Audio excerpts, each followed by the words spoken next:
Jacob Merrick paid $6 for 4 stone walls and a dirt floor. Silas Wardell, who had survived 18 Montana winters, told him plainly, "You will freeze solid by January, Merrick, and those children will die screaming." But Jacob had $6, 2 children, and nowhere else to go. Sometimes desperation is the only plan you need. The horse was lame by the time they reached Birch Hollow. Jacob felt the animal favoring its left foreleg 3 miles back, just past the creek crossing where the August heat made the water run shallow and warm. He had pushed anyway. The children clung to his back, silent as they had been for the past 200 miles. Nathaniel, 9 years old, with his arms wrapped tight around his father's waist. Rose, 6, pressed between them, her face buried against Jacob's spine. They had learned not to ask questions. They had learned not to complain. They had learned that speaking required energy their father might not have to give. The town appeared as the sun reached its peak. 12 buildings scattered along a dirt road that ran north to south through a valley floor. Mountains rose on both sides, pine-covered and indifferent. A church steeple pointed at the sky like an accusation. Beyond the buildings, grassland stretched toward foothills that turned purple in the distance. Smoke rose from 3 chimneys despite the summer heat. Somewhere a dog barked twice and fell silent. Jacob stopped the horse at the edge of town. The land office was easy to spot. A hand-painted sign nailed above a door that hung crooked on leather hinges. He slid down from the saddle, his legs stiff from 3 days of riding. Nate and Rose climbed down after him, their faces dust-streaked and expressionless. The boy took his sister's hand without being told. They stood together while their father tied the horse to a post that had been carved from a single lodgepole pine. Inside the land office, a man sat behind a desk made from planks laid across 2 barrels. His name was Thomas Pine. He was 42 years old and had been selling dirt to strangers since the territorial government opened the land for settlement 8 years prior. He looked up when Jacob entered. The children remained in the doorway, backlit by afternoon sun, their faces lost in shadow. Jacob reached into his coat pocket and removed a leather purse. He set it on the desk. The sound it made was thin. Thomas Pine did not move to open it. "The Mackenzie place," Jacob said. Pine blinked. His pen remained poised above a ledger that tracked transactions in handwriting so small it looked like ant trails across the page. "The trading post?" Pine asked. "Yes, sir." "That property has not been touched in 5 years," Pine said. "The roof burned. There is nothing there but stone bones." Jacob did not respond. Behind him, Rose coughed. The sound was small and dry. Pine glanced at the children, then back at Jacob. "The price is $6, Pine said. "But I need to tell you something before you buy. That structure is not fit for habitation. The stone walls are intact, but there is no roof, no door, no windows, just limestone that has been sitting empty since William Mackenzie's cooking fire got away from him in 1881. Jacob opened the purse. He counted coins onto the desk. 5 silver dollars, 4 quarters, 3 dimes, 1 nickel, 8 pennies, $6.43, everything he owned in the world that could be converted to currency. "Is $6 enough?" Jacob asked. Pine hesitated. He looked at the coins. He looked at the man. He looked at the children standing in the doorway with their hands clasped, and their eyes watching their father with the kind of attention that came from understanding that survival depended on not missing anything. "Winter comes early here," Pine said. "First hard freeze can hit in October. By November you will need shelter, real shelter, not just walls." "Is $6 enough?" Jacob asked again. Pine reached for the deed. He dipped his pen in ink. He wrote Jacob's name in the space marked owner. He blotted the signature and slid the paper across the desk. $6 is enough," Pine said. "God help you." Jacob had come from Wyoming with a wife who died and a farm he could not keep. Catherine had been 28 years old when the hemorrhaging started. The midwife from town arrived 3 hours too late. She did what she could with rags and prayers and boiled water, but Catherine was already gone by then. The baby girl, stillborn, wrapped in a quilt that Catherine had sewn the previous winter. They buried them together in a plot behind the Methodist church, under a cottonwood tree that was just beginning to leaf out in the April warmth. Jacob sold the farm for $180. He invested the money in a grain speculation scheme that a man from Cheyenne promised would triple his investment in 6 months. The man disappeared in July. The money disappeared with him. Jacob was left with $64, 2 children, and a decision to make. He could stay in Wyoming, where every fence post and barn beam reminded him of Catherine's absence, where neighbors stopped by with casseroles and sympathy and questions about whether he planned to remarry soon because a man alone could not raise children properly, where the church ladies whispered when they thought he could not hear, wondering if the children were being fed, if their clothes were being washed, if a father could possibly manage the kind of care a mother provided. Or he could leave, find a place where no one knew his name, where no one had known Catherine, where he could rebuild without the weight of other people's expectations pressing down on everything he tried to do. Montana Territory seemed far enough. The property sat 300 yards east of the main road, marked by a path worn into the grass by wagon wheels that had not rolled there in years. Jacob walked it with the children following behind. The August sun beat down on his shoulders. Grasshoppers exploded from the ground with each step, their wings clicking like castanets. The smell of dry earth and sage filled the air, sharp and medicinal. The walls appeared first. Limestone the color of old bones rising 7 feet above the grassland. 4 walls forming a rectangle, no roof above them, just sky, blue and merciless and empty. Jacob stopped walking. The children stopped behind him. No one spoke. The walls were 20 inches thick. Jacob could see that from the corners where the stones overlapped in careful courses. Someone had known what they were doing when they built this. The blocks were cut square and fitted tight. The mortar between them had weathered but still held. The limestone itself showed no cracks, no signs of structural failure. Only the top 3 feet of wall showed damage from the fire. Smoke had blackened the stone, leaving scorch marks that traced the path flames had taken when the wooden roof above had burned 5 years earlier. Jacob walked closer. He ran his hand along the stone. It was cool to the touch despite the afternoon heat. The surface was rough where the limestone had been split from whatever quarry had supplied it. His fingers found the mason's marks, small chisel cuts that indicated where each block should sit. Whoever built this had taken time, had cared about the work, had understood that stone was permanent in a way that wood could never be. The children entered through the gap where a door should have been. Their footsteps echoed against stone. The floor was packed earth, hard as concrete from years of rain and sun and freeze and thaw. Nate walked the perimeter, dragging his hand along the wall. Rose stood in the center and looked up at the sky framed by stone. A hawk circled overhead, riding thermals Jacob could not see. Its shadow passed across his daughter's face. "Papa," Nate said, "there is nothing here." Jacob did not answer immediately. He was calculating.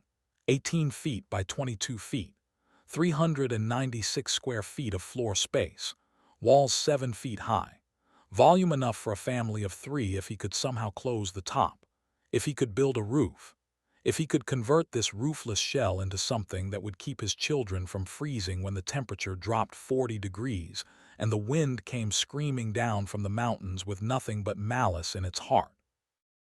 Rose found something in the dirt, a piece of pottery, blue glaze on white ceramic, a fragment no bigger than her palm. She held it up to show her father. "Someone lived here once," she said. Yes, Jacob replied, someone did. But they left. Yes. Why? Jacob looked at his daughter, at her serious face and her grave eyes and the way she held that pottery shard like it was something precious. Because the roof burned, he said, and they could not stay without shelter. Can we stay without shelter? No, Jacob said, we cannot, so we will build shelter. The sound of hoofbeats interrupted whatever Rose might have said next. A rider approached from the north, following a trace that led from the main road to where the stone wall stood against the sky. The horse was a big sorrel gelding, well fed and well cared for. The rider sat straight in the saddle, hat pulled low, face shadowed. He did not dismount when he reached the property line. He stayed mounted, looking down at Jacob from a position of advantage that he clearly intended to maintain. The man was 56 years old. His name was Silas Wardell. He owned 1,200 acres of ranchland half a mile north, running cattle and horses in approximately equal numbers. He had survived 18 Montana winters.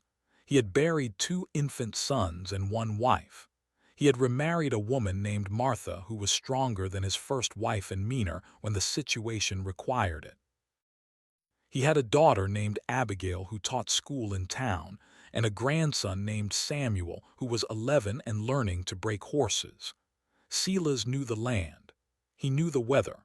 He knew the mathematics of survival in a place where mathematics mattered more than hope. Merrick, Silas said. It was not a question. He already knew Jacob's name. In a town of 60 people, everyone knew everyone's name within an hour of arrival. Jacob stepped away from the wall. Yes, sir. Silas looked at the stone walls, at the blackened top courses, at the exposed interior and the children standing inside like prisoners in a roofless cell. I heard you bought the Mackenzie place, Silas said. Yes, sir. Silas shifted in the saddle, the leather creaked. The horse stamped 1 foot, impatient or bothered by flies. $6, Silas said. Yes, sir. Do you understand what you have done?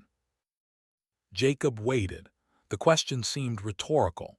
Silas confirmed this by continuing without waiting for an answer. That is not a house, Silas said. That is a death sentence written in limestone. You have 4 walls and no roof. You have no door, no windows, no stove, no well, no fuel stockpiled. Winter comes to Montana like nothing you have experienced before, Mr. Merrick. Where are you from? Wyoming. Wyoming is not Montana. Wyoming winter is a spring day compared to what we get here. First hard freeze will come in October, maybe earlier if the weather turns. You have maybe 8 weeks from today until frost kills everything that is not already dead. By November, you will need 5 cords of wood minimum to survive until spring. Do you know how much wood that is? No, sir. It is enough to fill a wagon bed 5 times over. It requires cutting, splitting, hauling, and stacking. It requires tools you do not have and knowledge you do not possess. Even if you started today, working sunrise to sunset every day, you could not possibly cut 5 cords before the snow makes cutting impossible. Jacob said nothing. Nate and Rose had moved to stand behind him. The boy's hand found Jacob's belt and held on. Rose pressed against her brother's side. Plus you need a roof, Silas continued. Timber for beams, shingles, nails, tar paper if you want it to be waterproof. You are looking at $40 minimum for materials. Do you have $40, Mr. Merrick? No, sir. Then how exactly do you plan to keep those children alive? The question hung in the air between them. A meadowlark called from somewhere in the grass. The sound was bright and cheerful, and completely at odds with the conversation taking place beneath the August sun. I will figure something out, Jacob said. Figure something out. Silas repeated the words slowly as if tasting them for truth and finding them wanting. Mr. Merrick, this is not a situation where you figure something out. This is a situation where you either have a plan or you die. There is no middle ground. There is no luck involved. There is mathematics and preparation and hard work, and if you do not have all three, you freeze to death. Your children freeze to death. I have seen it happen. I have helped bury families who thought they could figure something out. Jacob met Silas's eyes. The older man's gaze was steady and certain. This was not cruelty speaking. This was experience. This was 18 years of watching people fail because they did not understand what Montana required of them. I am not trying to be unkind, Silas said. His voice softened slightly. I am trying to save your life. Send the children to stay with Reverend Webb in town. He will take them. He is a good man. When you fail, and Mr. Merrick, you will fail, at least your children will survive the winter. At least they will not freeze in their beds while you watch helplessly because you did not have the sense to admit you were in over your head. Jacob felt Nate's grip tighten on his belt. He felt Rose press harder against his leg. He understood what Silas was offering. Genuine concern, a lifeline, a way to protect his children from his own inadequacy. We stay together, Jacob said. Silas stared at him. That is not a plan, that is a prayer. Maybe so. Prayer does not cut wood. Prayer does not build roofs. Prayer does not keep children warm when the temperature drops to 30 below and the wind is strong enough to blow a horse sideways. No, sir, Jacob agreed. It does not. Then what is your plan? Jacob looked at his children, at Nate, who was trying so hard to be brave, at Rose, who had not cried since her mother died even though she was only 6 years old and had every reason to cry every day for the rest of her life. My plan is to do whatever it takes, Jacob said. Silas shook his head. The gesture was not angry. It was sad. It was the sadness of a man who knew he was watching someone make a fatal mistake and could not stop it from happening. When you change your mind, Silas said, come to my ranch. I will help you make arrangements for the children. But do not wait too long. Once the snow starts, travel becomes impossible. Once you are trapped in that stone coffin with no heat and no food, it will be too late to save anyone. He turned his horse and rode away. The hoofbeats faded. The dust settled. Jacob stood with his children and looked at the stone walls and tried to see a future where they survived what was coming. That night they slept on the ground inside the walls. Jacob had a single blanket wool that he spread over the children. He sat with his back against the stone and watched the stars wheel overhead. The night was cold for August. He could feel it seeping into his bones. The stone wall behind him radiated the chill it had absorbed during the hours of darkness. By morning, the temperature would drop further. And this was summer. This was the warm season. What would January feel like? Nate woke sometime after midnight. Jacob heard the change in his breathing before the boy spoke. Papa. Yes. Are we going to die? The question was asked quietly, factually. Nate was not panicking. He was gathering information. He was 9 years old and trying to understand the situation his father had placed them in. Jacob considered lying, considered offering false comfort, considered all the things a father was supposed to say to a frightened child, but Nate deserved better than lies. I do not know, Jacob said. Maybe, if I cannot figure out how to build a roof. What if you cannot figure it out? Then we will die. Nate was silent for a long moment. When he spoke again, his voice was steady. Mama would want us to try. Yes, Jacob said, she would. Then we will try. The boy rolled over and went back to sleep. Jacob sat in the darkness and felt something shift inside his chest. Not hope exactly, but something adjacent to it. A willingness to try even when trying seemed pointless. a refusal to surrender even when surrender was the reasonable choice. Morning came cold and clear. Jacob woke the children at first light. They ate the last of the bread he had carried from Wyoming, hard and stale but still edible. Rose found a patch of wild strawberries growing near the creek. They picked and ate them standing in the cold water, their fingers turning red from the fruit and the chill. Jacob spent the morning exploring the ruins of what had once stood on this property. Behind the main stone structure, 50 yards to the east, he found the collapsed remains of a barn. The fire that destroyed the roof had also taken the barn's upper structure. What remained was a jumble of charred timber and scorched earth. But underneath the debris, protected from the worst of the flames, were beams. Cottonwood logs, 8 to 10 inches in diameter, blackened on the outside but potentially solid beneath the char. Jacob pulled one free from the wreckage. The surface was burnt, crumbling to ash where his fingers touched it. But when he scraped away the char with his knife, the wood underneath was sound. The fire had not burned long enough or hot enough to penetrate more than 2 inches deep. The core of the timber was solid. He dragged the beam to the stone building. Nate helped, his small hands gripping the wood, his face tight with effort. They laid it on the ground near the east wall. Jacob stood looking at it, calculating. If he could salvage a dozen beams like this, he could construct a frame. If he could build a frame, he could support some kind of roof.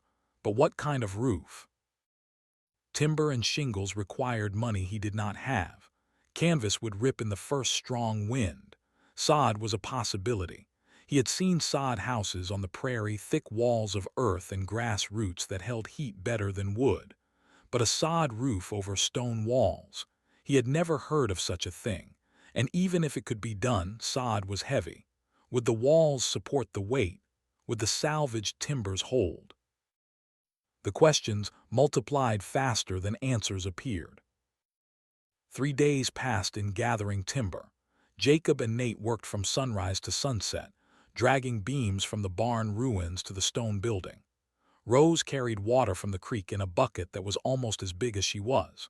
By the 4th day they had accumulated one ridge beam, 16 feet long and 10 inches thick, and 14 smaller rafters, each approximately 10 feet in length. The pile of salvaged wood represented hundreds of hours of work that Jacob did not have to pay for. But it also represented a roof that did not yet exist and might never exist. On the evening of the 4th day, Jacob sat against the stone wall and allowed himself to acknowledge that Silas Wardell had been right. He did not know what he was doing. He did not have a plan. He had salvaged timbers and a vague idea about building a roof, but no clear path from where he sat to a structure that would keep his children alive through a Montana winter. The admission sat heavy in his chest. He had failed Catherine by letting her die. Now he was failing their children by dragging them to a place where they would freeze to death because he was too proud or too stubborn or too stupid to admit he needed help. Nate and Rose were asleep, curled together under the wool blanket. Their breathing was soft and rhythmic, trusting. They believed their father would save them because that was what fathers did. They believed because they had no choice but to believe. Jacob stood. He walked away from the stone walls, out into the grassland where the stars hung so low and bright they seemed close enough to touch. He stood there for a long time, looking at the mountains silhouetted against the sky, and tried to pray. But prayer required faith, and faith required belief that someone was listening, and Jacob was no longer certain anyone was listening to anything. The next morning he walked into town to ask about work. Birch Hollow was not large enough to support much industry, but there was a blacksmith who might need help, a general store that might need goods hauled, a church that might need repairs. Jacob was willing to do anything that paid, anything that would give him money for nails or timber or the materials required to build an actual roof, instead of the half-formed idea currently occupying his thoughts. The blacksmith, a man named Henry Coates, said he did his own work and did not need help. The general store owner, a widow named Margaret Halsey, said she could not afford to hire anyone.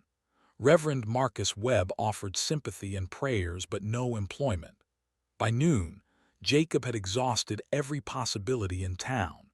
He stood on the main road and looked at the mountains and felt the weight of his situation pressing down like physical force. A woman's voice interrupted his thoughts. "Mr. Merrick." Jacob turned. The woman was elderly, perhaps 70, with white hair pulled back in a tight bun. Her face was weathered by sun and wind into a landscape of wrinkles and creases. Her eyes were bright and sharp. She wore a simple dress, gray cotton, mended at the elbows. "My name is Esther Calloway," she said. "I live about a mile south of here. I heard you bought the Mackenzie place." "Yes, ma'am." "I also heard you are looking for work." "Yes, ma'am." "I have a potato crop that needs harvesting.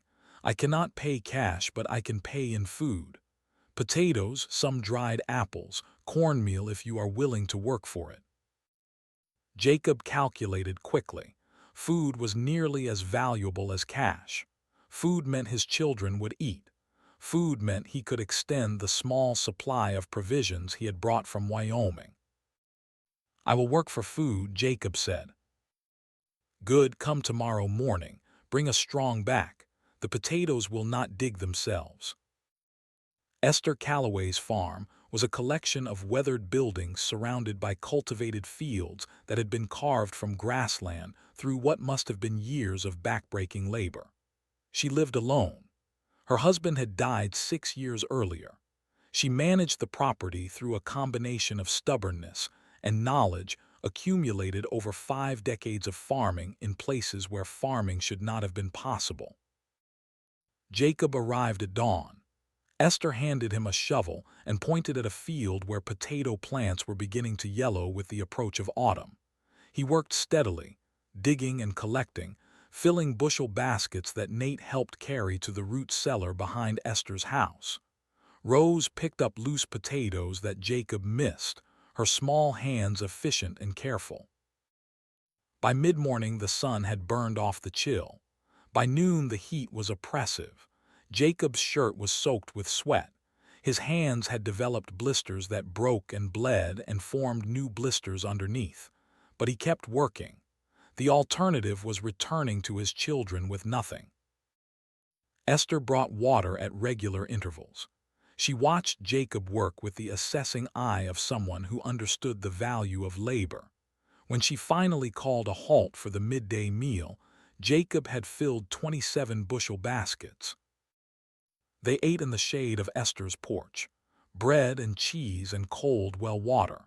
Jacob ate slowly, making the food last, knowing this might be the best meal he had in weeks. "You work like a man who needs to work," Esther said.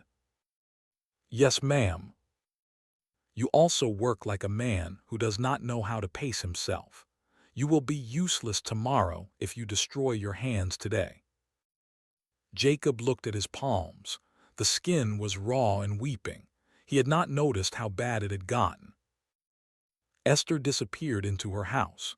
She returned with a jar of salve that smelled like pine tar and something medicinal Jacob could not identify. She handed it to him. "For the blisters, it will help them heal overnight. You can keep the jar." "Thank you." "You are welcome. Now let me show you where you can put those potatoes you dug." The root cellar was built into a hillside behind Esther's house. Stone walls, 3 feet thick, supporting an earthen ceiling that was covered with 2 feet of soil and grass. The entrance was a wooden door set at an angle into the hill. Esther opened it and gestured for Jacob to enter.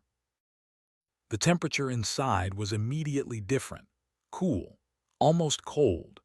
Jacob descended 3 steps carved from stone and found himself in a space perhaps 10 feet by 12 feet. Shelves lined the walls, holding jars of preserved vegetables, sacks of grain, barrels of what might have been salt pork or dried meat. The air smelled of earth and stone and the faint tang of fermentation. Nate and Rose had followed him down. They stood close, looking around with wide eyes. The coolness was remarkable. Outside, the temperature was approaching 80 degrees. Inside, it felt at least 30 degrees cooler. "How does it stay so cold?" Nate asked. Esther appeared in the doorway, backlit by afternoon sun. "It is not cold," she said. "It is regulated. The earth is too deep to freeze in winter and too deep to heat in summer. The temperature stays between 45 and 50 degrees year-round. The stone walls help. They absorb whatever temperature is inside and hold it steady." Jacob stood very still. Something was moving in his mind, a connection forming between disparate pieces of information. He looked at the earthen ceiling, at the stone walls, at the way the temperature remained constant despite the heat outside. "Mrs. Calloway," he said slowly, "why does this not freeze in winter?" Esther leaned against the door frame. "Because the ground itself provides heat. Not much, but enough. The earth several feet down stays warmer than the air above. In winter that warmth rises into the cellar. The dirt ceiling traps it. The stone walls hold it. You end up with a space that never quite freezes even when it is 30 below outside." Jacob's mind was racing now. What if, he said carefully, what if a roof was made of earth, like this ceiling? Esther tilted her head, considering. A sod roof, like the soddies they build on the prairie. But over stone walls instead of sod walls. Esther was quiet for a moment. "I have seen sod roofs in Ireland," she said finally. "My father built one over a stone cottage in County Clare. They work. The earth insulates well, but they are heavy, Mr. Merrick, very heavy. Your walls would need to support significant weight. The walls are 20 inches thick, limestone, well built." "Limestone is strong." Esther nodded slowly. "It might hold, but you would need timber for support underneath the sod, something to carry the weight so it does not all press directly on the walls." Jacob thought of the charred beams he had salvaged from the barn ruins. "There are burned timbers at the Mackenzie place, from the old barn. The outside is charred, but the core seems solid." "Seems solid and is solid are different things." "Yes, ma'am. You would be gambling your life and your children's lives on seams." "Yes, ma'am, but I would be gambling either way. If I do nothing, we freeze. If I try this and it fails, we freeze. At least this way we have a chance." Esther studied him. Her eyes were the color of winter sky, pale and assessing. "You do not know what you are doing, do you?"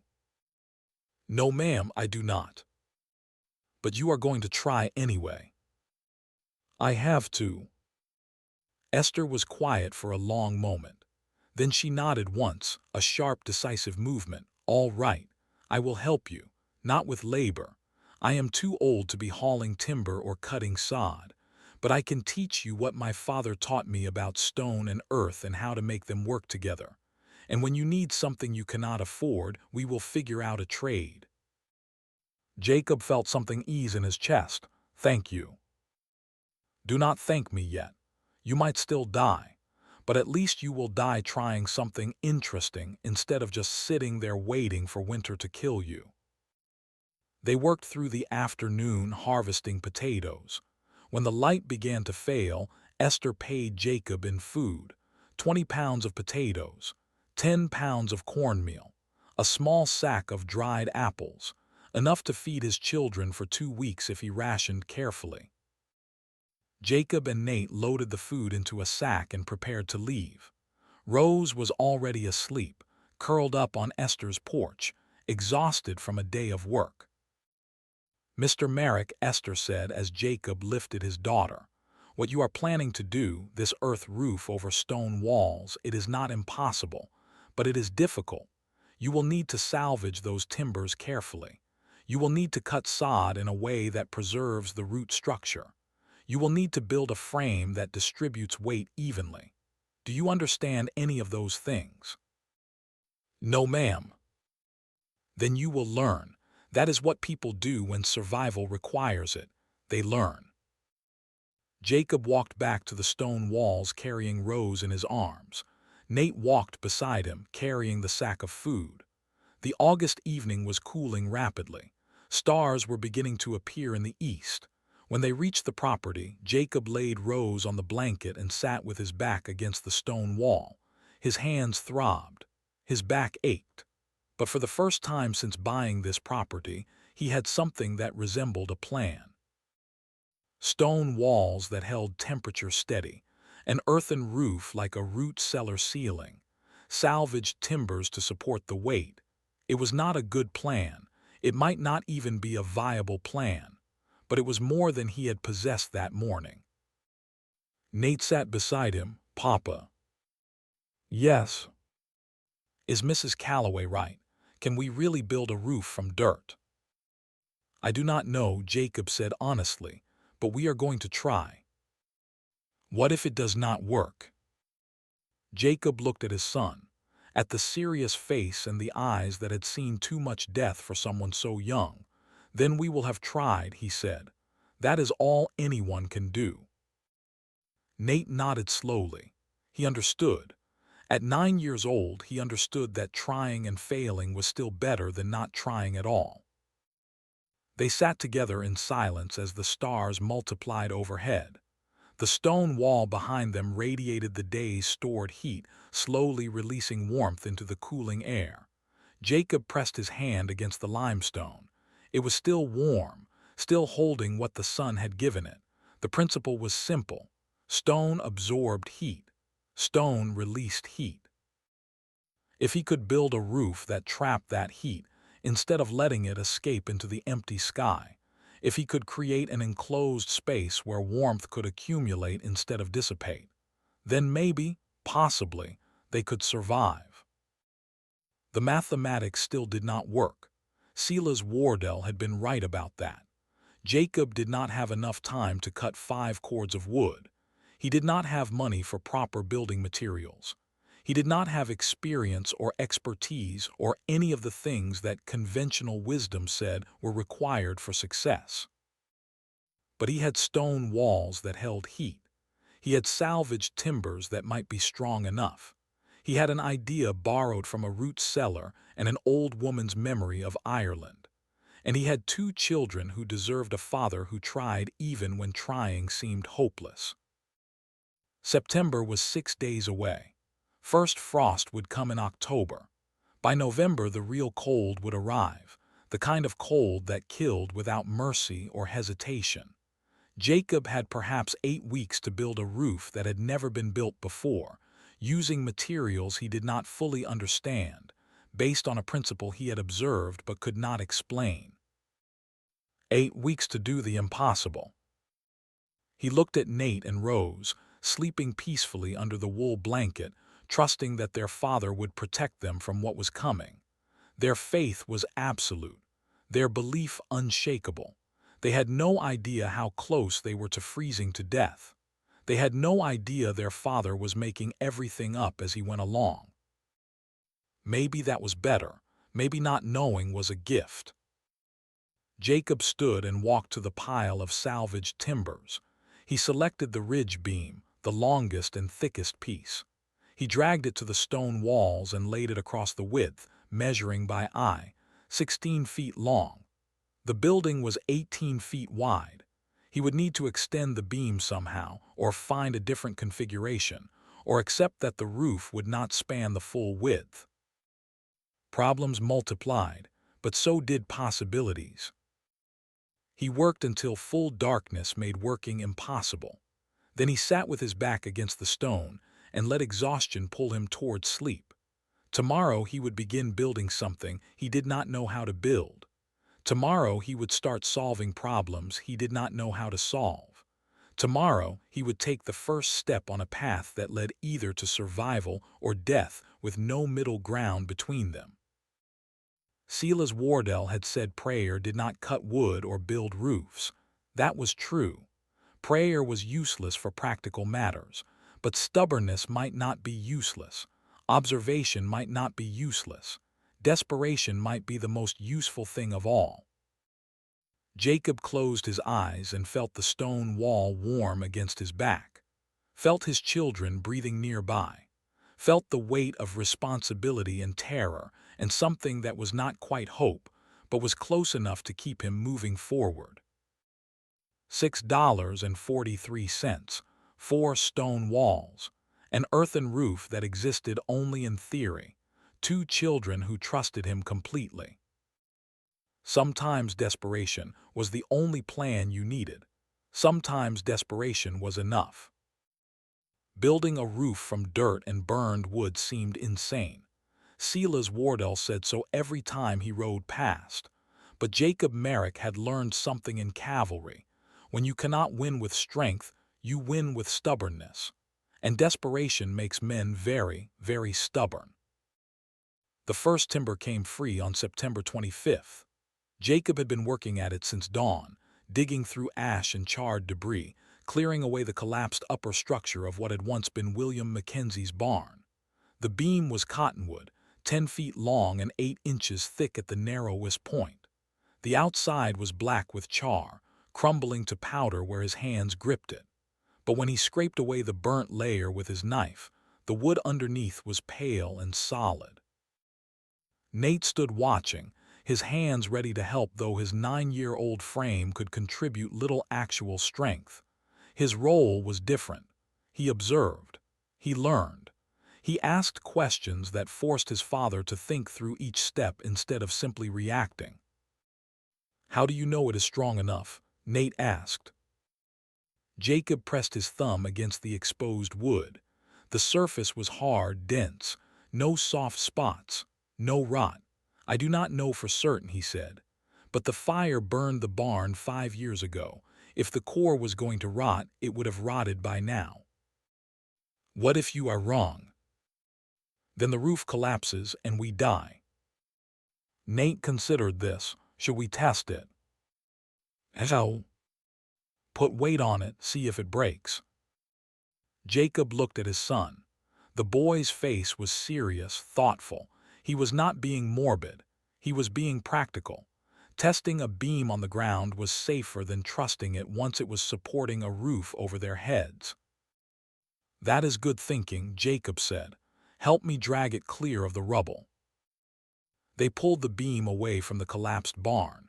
Jacob found 2 chunks of limestone, each weighing perhaps 50 pounds, and placed them on the beam's center. The wood did not crack, did not bend noticeably. He added a 3rd stone, a 4th. When he had stacked 200 pounds on the beam's midpoint, the timber showed barely any deflection. "It will hold," Jacob said. "How do you know?" "Because we need it to hold, and because the wood is not complaining yet." They spent the next 10 days extracting timbers from the barn ruins. Each beam required hours of work, digging through ash, scraping away char with knives until their hands were black and raw, testing each piece for soundness, rejecting those that showed soft spots or splits. By October 5th, they had salvaged 14 beams suitable for rafters and 1 massive cottonwood trunk that would serve as the ridge beam. The ridge beam was 16 feet long and 10 inches thick. Jacob had found it buried under the heaviest part of the collapse, protected by the debris that had crushed it into the earth. Getting it free required digging a trench around its entire length. Getting it to the stone building required something more than muscle. Esther Calloway arrived on the morning of October 6th leading her plow horse, a massive bay gelding named Samuel that weighed perhaps 1,400 pounds, and had the patient disposition of an animal that had been worked hard for many years, and had learned to accept labor as the natural state of existence. "I thought you might need help moving heavy things," Esther said. Jacob looked at the horse, at the ridge beam lying in the dirt 50 yards away, at the stone walls that stood waiting for a roof that did not yet exist. "I cannot pay you," he said. "Did I ask for payment?" "You are lending me your horse," That is worth something. Esther handed Jacob the lead rope. My husband used to say that neighbors help each other because someday you will be the one who needs help. Consider this an investment in my own future. They rigged a rope harness from an old bridle Jacob found in the barn debris. The system was crude but functional. The rope looped around the ridge beam at 2 points, then connected to the horse's harness. Samuel leaned into the work without complaint. The beam gouged a furrow through the earth as it dragged across the 50 yards separating the barn from the stone building. Getting the beam onto the walls was harder. Jacob built ramps from broken limestone, stacking rubble against both end walls at an angle steep enough to matter but shallow enough for the beam to slide without rolling. He positioned the ridge beam at the base of the eastern ramp, ropes attached at both ends. The ropes ran up and over the wall, where Nate and Rose held them ready. "This is going to take all day," Esther observed. At least, Jacob agreed. It took 3 days. The ridge beam weighed more than Jacob had estimated, perhaps 400 pounds. Moving that much mass vertically required leverage and patience, and a willingness to accept progress measured in inches. They would pull until the beam moved. Then they would secure it with rocks wedged underneath to prevent backsliding. Then they would pull again. On the second day, the beam slipped. The rope went slack for half a heartbeat before the weight caught again. The beam crashed back down the ramp, missing Jacob's leg by perhaps 6 inches. The sound it made hitting the ground was like thunder. Rose screamed. Nate went white. Jacob stood very still, looking at where his leg had been, where it would have been crushed if he had been standing 8 inches to the left. His hands were shaking. "Papa," Nate's voice was small. "I am all right. You almost died." "But I did not. We try again." They tried again. By the evening of October 8th, the ridge beam rested on top of the stone walls, spanning the full 18-foot width of the building. Jacob climbed onto the wall and straddled the beam, testing its stability. It was solid, immovable. The stone walls held it without complaint. From his position atop the wall, Jacob could see for miles. The grassland rolled away in all directions, gold and brown in the October light. The mountains to the east were beginning to show snow on their highest peaks. Winter was coming. He could see it in the landscape, could feel it in the air. The countdown had started and would not stop until spring came or they were dead. Rafters went faster. Each cottonwood pole was roughly 10 feet long and 6 inches thick. Jacob notched their upper ends with a hand saw, creating a groove that would let them rest against the ridge beam without sliding.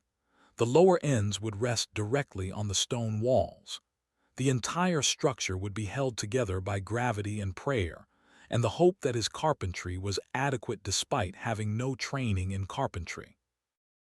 Nate helped measure and mark. Rose handed tools when requested. They worked as a unit, moving around each other with the efficiency that came from shared purpose.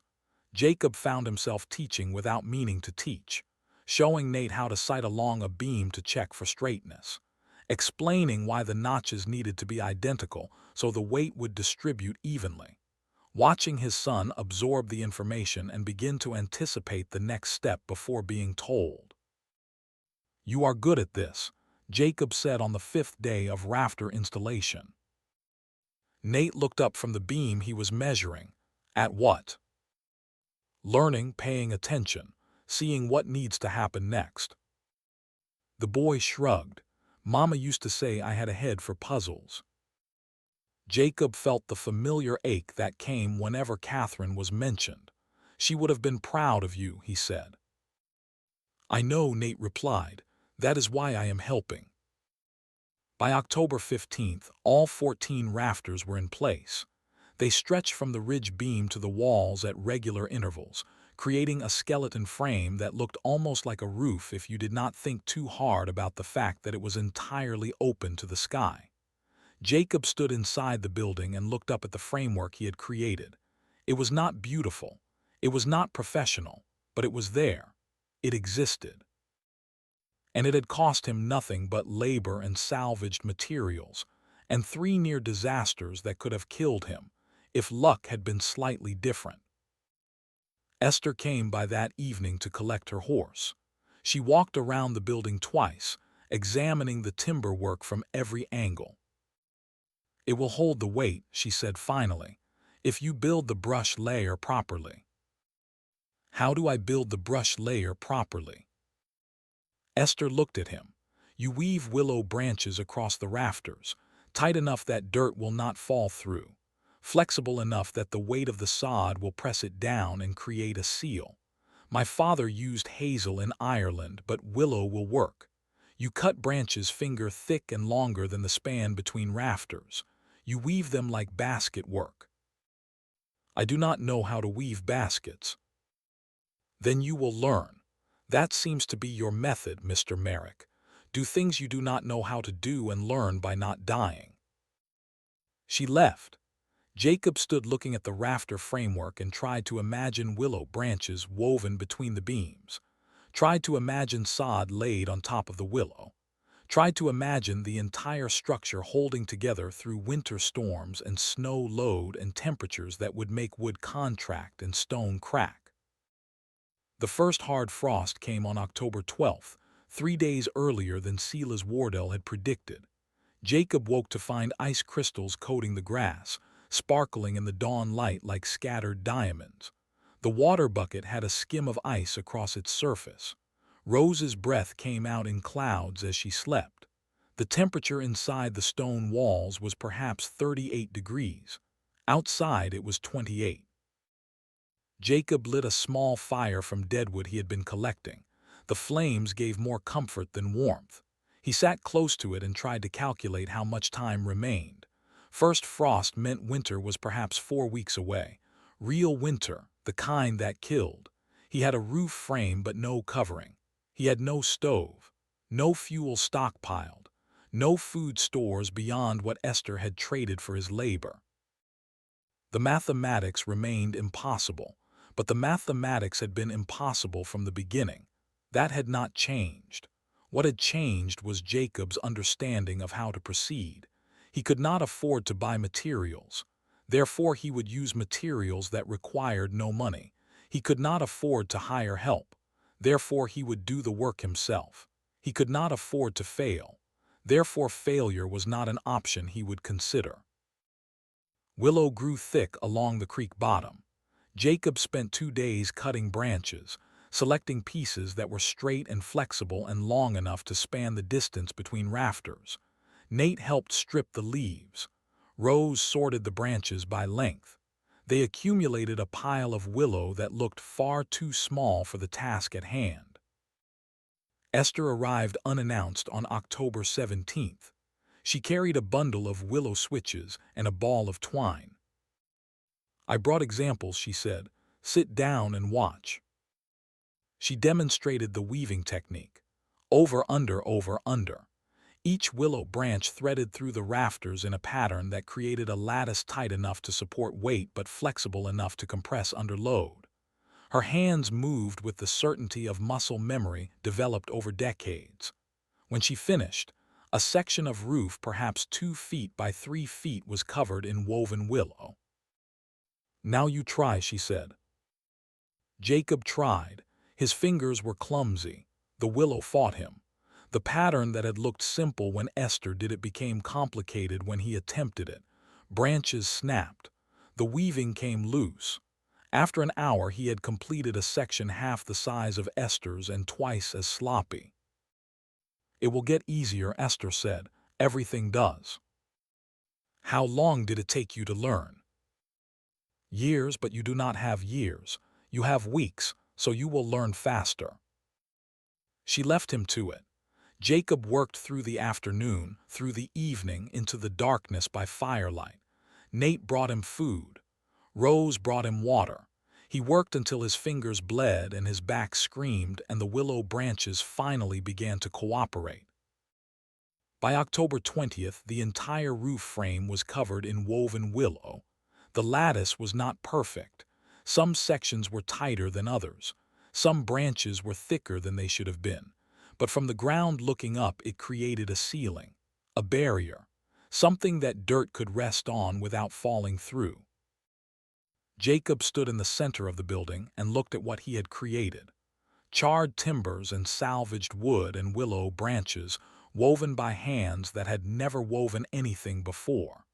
It was the ugliest roof frame he had ever seen. It was also the most beautiful because it was his and it existed, and it might actually work.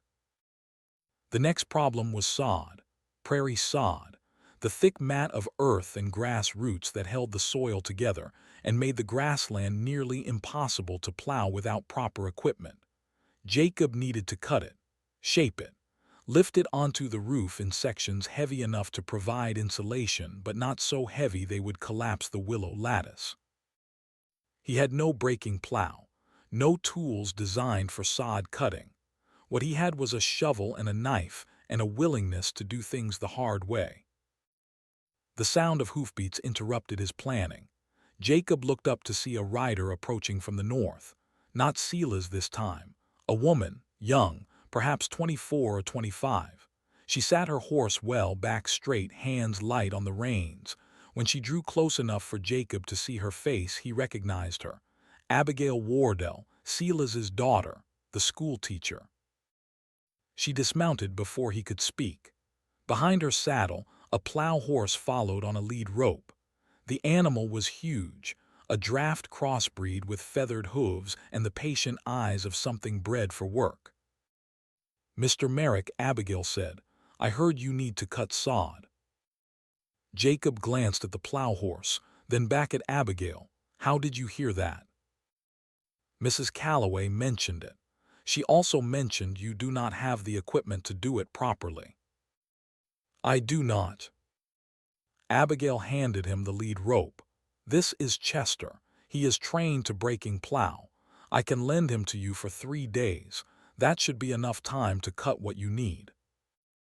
Jacob stared at her. "Your father told me I was going to die. He told me not to come to his ranch asking for help." "My father says a lot of things. I do not always agree with them. He will be angry when he finds out." Abigail's expression did not change. "He will survive his anger. Use the horse, Mr. Merrick. Cut your sod, build your roof, prove my father wrong." "Why are you helping me?" "Because I am a teacher. I have seen what happens to children without hope. Your children have hope because of you. I will not let that die because my father is too proud to admit he might be wrong." She left before Jacob could respond. He stood holding the lead rope and watching her ride away and trying to understand what had just happened. Sela's Wardell's daughter had defied him, had brought Jacob the one thing he needed most, had walked away without asking for payment or thanks or anything except that he used the help she had provided. The breaking plow was in the barn where Abigail taught school. Jacob retrieved it that afternoon. The tool was heavy iron, designed to cut through prairie sod with a blade sharp enough to slice roots that could grow 6 feet deep. He had never used one, had barely seen one, but need was a powerful teacher. He hitched Chester to the plow and began cutting. The horse leaned into the work. The blade bit into the earth. The sod came up in long strips, each 3 feet wide, and as long as Jacob could manage before the weight became impossible to handle. The grass roots held the soil together in a mat so thick and tough it could be lifted like leather. Nate helped cut the strips into manageable sections. Each piece was roughly 3 feet by 2 feet and 6 inches thick. Each one weighed approximately 50 pounds. They stacked them near the stone building, grass side up to keep the roots alive, planning to flip them when the time came to place them on the roof. Rose counted, 1, 2, 3, her small voice keeping track as the pile grew. By the end of the first day, they had cut 40 sod bricks. By the end of the second day, 90. By the end of the third day, 160. Sela's Wardell arrived on the afternoon of the third day. He rode hard, his horse lathered and blowing. He reined up next to where Jacob was guiding Chester through another pass. His face was tight with fury. "Abigail," he shouted, "get that horse back home, now." Abigail was helping Nate cut sod sections. She straightened but did not move toward her father. "No. No," Silas's voice was dangerous. "You do not tell me no, girl. You took my plow horse without permission. You are helping this man kill himself and his children. Get the horse and come home." Abigail walked toward her father's mount. She stood beside it looking up at him. "I am 24 years old," she said quietly. "I am not a girl. I am a woman who makes her own decisions. And my decision is to help Mr. Merrick for one more day. Then I will return your horse. Clean, fed, undamaged." Silas looked like he had been slapped. "You are turning my own family against me." "No, you are doing that yourself by being too proud to see when you are wrong." "Wrong? I have survived 18 Montana winters. I know what works and what does not work. This," Silas gestured at the stone walls and the willow-covered roof frame, "this will fail. And when it fails, those children will die. You are helping a man dig graves for his own family." "Then I am digging graves," Abigail said. "But I do not think I am. I think Mr. Merrick is doing something no one has done before. And I think you are afraid that if he succeeds, you will have to admit you were wrong." Silas stared at his daughter. His jaw worked. His hands gripped the reins so tight the leather creaked. "When this fails," he said finally, "do not come begging to my ranch for help. Any of you."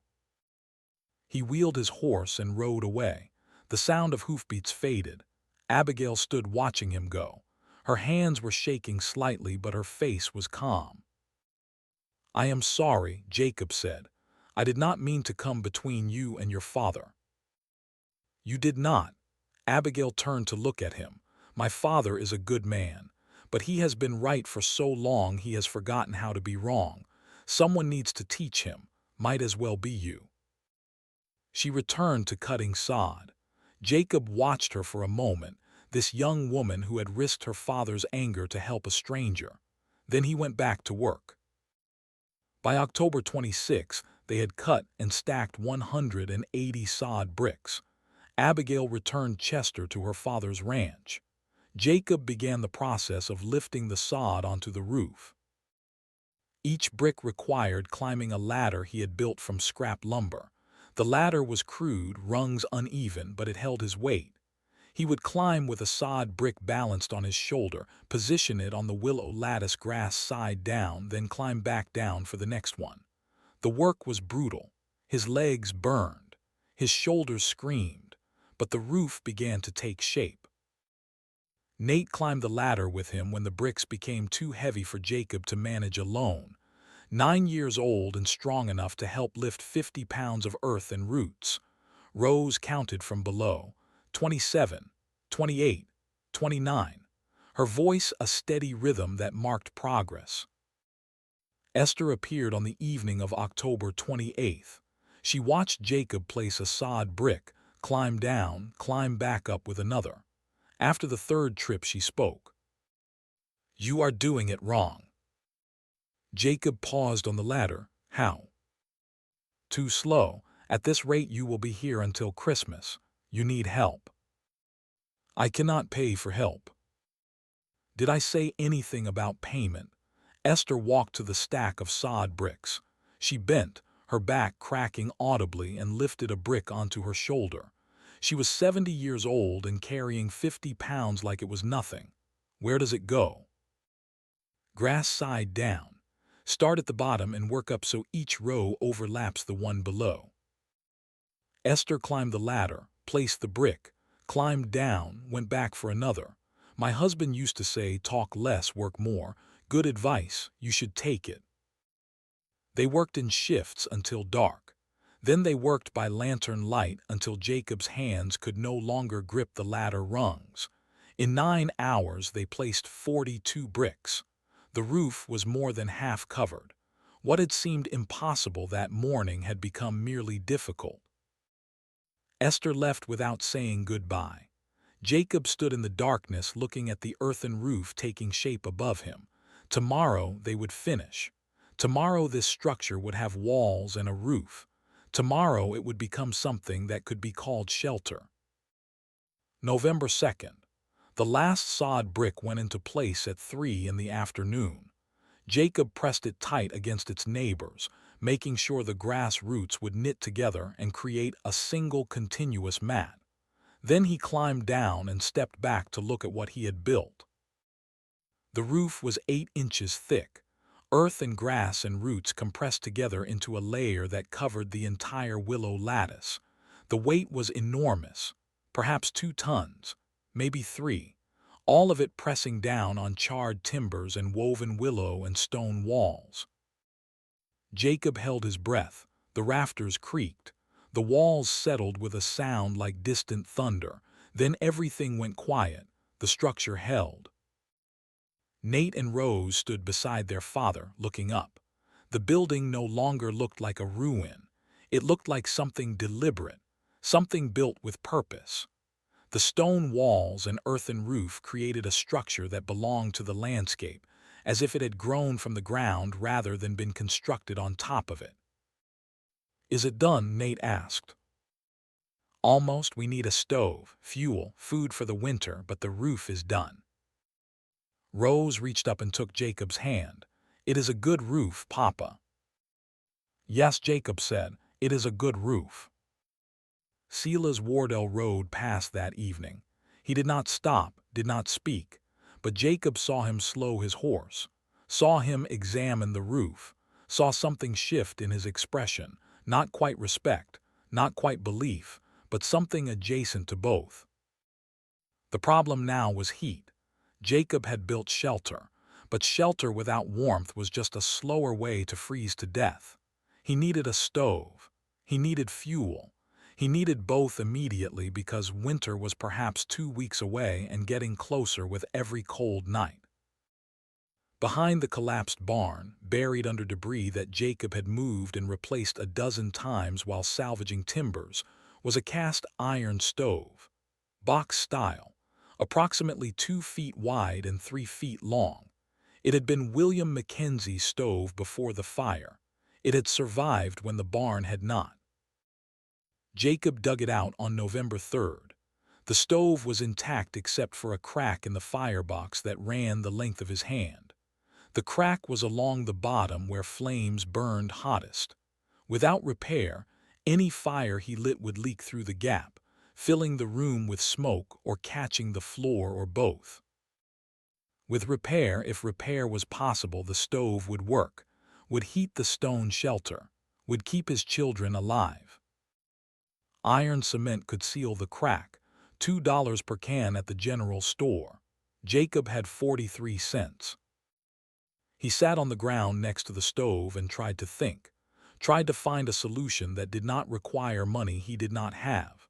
The crack was 6 inches long and perhaps 1/8 of an inch wide at its widest point.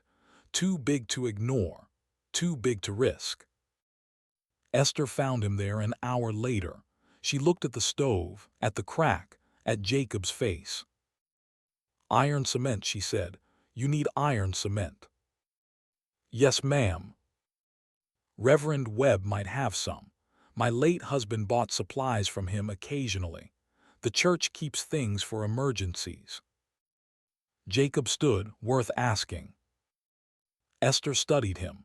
"You have been working for 3 weeks without stopping. You look half dead, Mr. Merrick." "Stopping means dying, so I do not stop." They walked to town together. Reverend Marcus Webb lived in a small house behind the church. He was 45 years old, thin and weathered, with kind eyes and hands that were calloused from work he did in addition to preaching. He listened to Jacob's request, nodded slowly. "I have 1 can of iron cement," Webb said, "unopened. I bought it 2 years ago thinking I might repair the church stove. Never got around to it." "What is the price?" $2. Jacob felt the words like a physical blow. "I have 43 cents. Webb looked at him for a long moment. "I am sorry, Mr. Merrick. I would like to help, but the church has expenses. I cannot simply give away materials." Esther stepped forward. "Reverend, I will pay the $2. Jacob, you owe me." "Mrs. Calloway," Jacob started. "My stone wall collapsed last spring." Esther's voice was firm. "Come summer, you rebuild it. We will call that payment for the iron cement." "I may not survive until summer." "Then I am out $2. I will risk it." Webb sold Esther the iron cement. She handed the can to Jacob. He held it like it was something holy, the weight of salvation in a 1-pound tin. "Thank you," he said. "Thank me by not dying." Esther turned to leave. "And by building a good wall come summer. My chickens keep escaping through the gap." Jacob carried the iron cement back to the stone shelter. He spent the evening studying the cracked firebox, planning how to apply the cement. The instructions on the can were sparse. Clean the crack. Apply cement. Let cure for 24 hours. Do not use heat during curing. He cleaned the crack with a wire brush scavenged from the barn ruins. Scraped away rust and ash until bare metal showed. Mixed the iron cement according to the instructions, creating a thick paste that smelled like coal tar and chemicals. Pressed the cement into the crack, smoothing it with his fingers until the gap was completely filled. Then he waited. 24 hours without heat while the cement cured. 24 hours gambling that the November cold would not kill his children before he could light a fire in a stove that might not work even after repair. The temperature that night dropped to 25 degrees. Inside the stone shelter it was 38, cold enough to see breath, cold enough to make the children shiver despite every blanket Jacob owned piled on top of them, but not cold enough to kill. The stone walls and earthen roof were doing their job, keeping the interior warmer than the exterior, not by much, but by enough. Morning came. Jacob checked the firebox. The cement had hardened. He could not tell if the seal was complete until he tested it with fire. Testing meant risking failure, but not testing meant certain death. He built a small fire from deadwood, lit it with precious matches, watched the flames catch and grow. Smoke rose through the stove pipe he had installed through a hole cut in the earthen roof. No smoke leaked from the crack. The cement held. Jacob fed the fire larger pieces of wood. The flames grew. Heat radiated from the iron. Still no smoke from the repaired crack. The patch was holding. Within an hour, the temperature inside the shelter had risen from 38 degrees to 52 degrees. The stone walls absorbed the warmth. Jacob pressed his palm against the limestone. It was warm, actually warm. The principle he had observed in Esther's root cellar was working in reverse. Stone that held cold could also hold heat. Stone that radiated chill could also radiate warmth. Nate stood beside the stove, hands extended toward the heat. "It works," he said, wonder in his voice. "So far.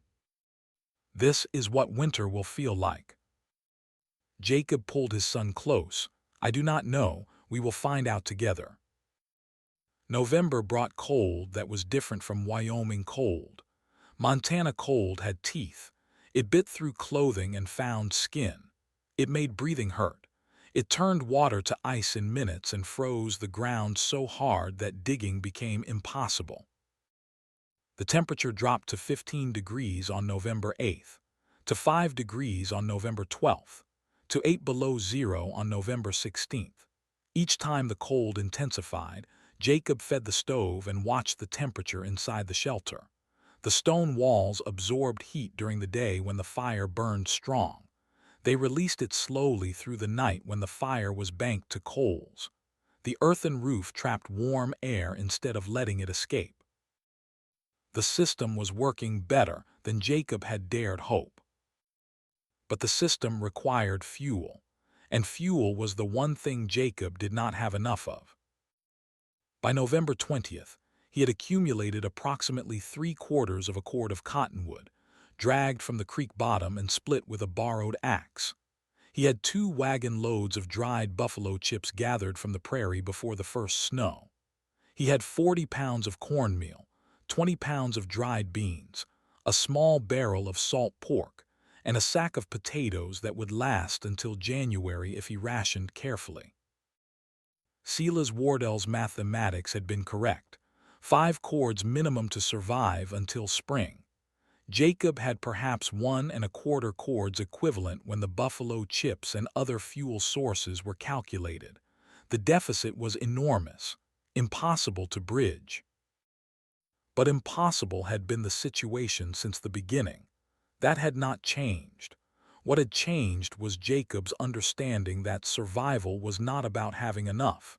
It was about making what you had last longer than it should. He fed the fire in careful measures, small pieces that burned slow. Buffalo chips during the day when the sun helped warm the shelter. Wood at night when the temperature dropped and every degree mattered. He taught Nate how to bank the coals so they would hold through the night without requiring constant feeding. He taught Rose how to twist hay into tight sticks that would burn long enough to bridge the gap between larger pieces of fuel. The children learned quickly. They had to. Their lives depended on understanding fire the way city children understood streets. Rose could tell by looking at the coals whether they needed more fuel or just air. Nate could split kindling with 3 strikes of the hatchet.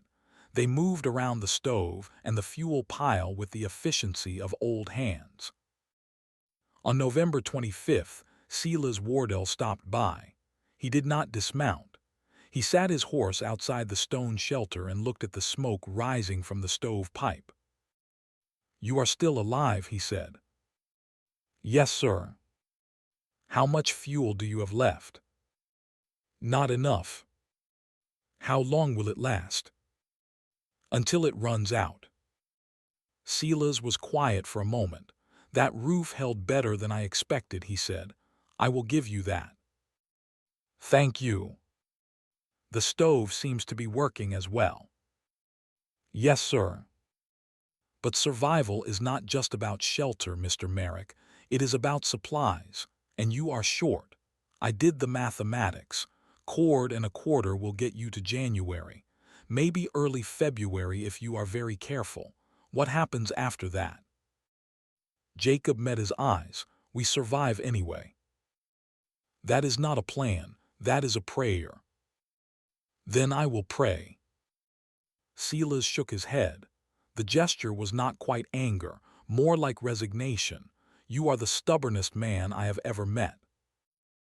"I am the most desperate." Desperation and stubbornness look similar from the outside. Silas almost smiled. Then his expression hardened again. "When you run out of fuel, do not come to me for help. I meant what I said." "I will not." "Good." Silas turned his horse. "Because I would refuse. And I do not want to be the man who refused and watched children freeze." He rode away. Jacob stood watching him go and wondered if Silas meant what he said or was trying to convince himself he meant it. Pride made men do strange things, made them defend positions they no longer believed because admitting doubt was harder than maintaining certainty. The first snow came on November 28th, 6 inches overnight, drifting to 2 feet against the north wall of the shelter. Jacob woke to a world transformed, white and silent, the prairie erased. Inside the stone walls, under the earthen roof, the temperature held at 42 degrees. The stove had burned through the night, fed every 3 hours by Jacob's sleep-deprived hands. The fire was low now, embers glowing behind the door, but the walls radiated stored heat. Nate pressed his hand against the stone. "It is warm," he said. "The wall is warm." Jacob nodded. The principle was working. Stone absorbed heat during the day when the fire burned strong, released it slowly at night when the fire was low. Even with 6 inches of snow outside, even with the temperature dropping toward zero, The shelter held warmth like a promise. But the fuel pile was already smaller than it had been. 3/4 of a cord became half a cord. Half a cord would become a quarter, and spring was still 4 months away. The mathematics remained impossible. Jacob stood looking at his children sleeping peacefully under blankets, trusting that their father would keep them warm. Their faith was absolute, their belief complete. They had no idea how fragile their survival was, how close they were to running out of everything. Maybe that was better. Maybe not knowing was a gift.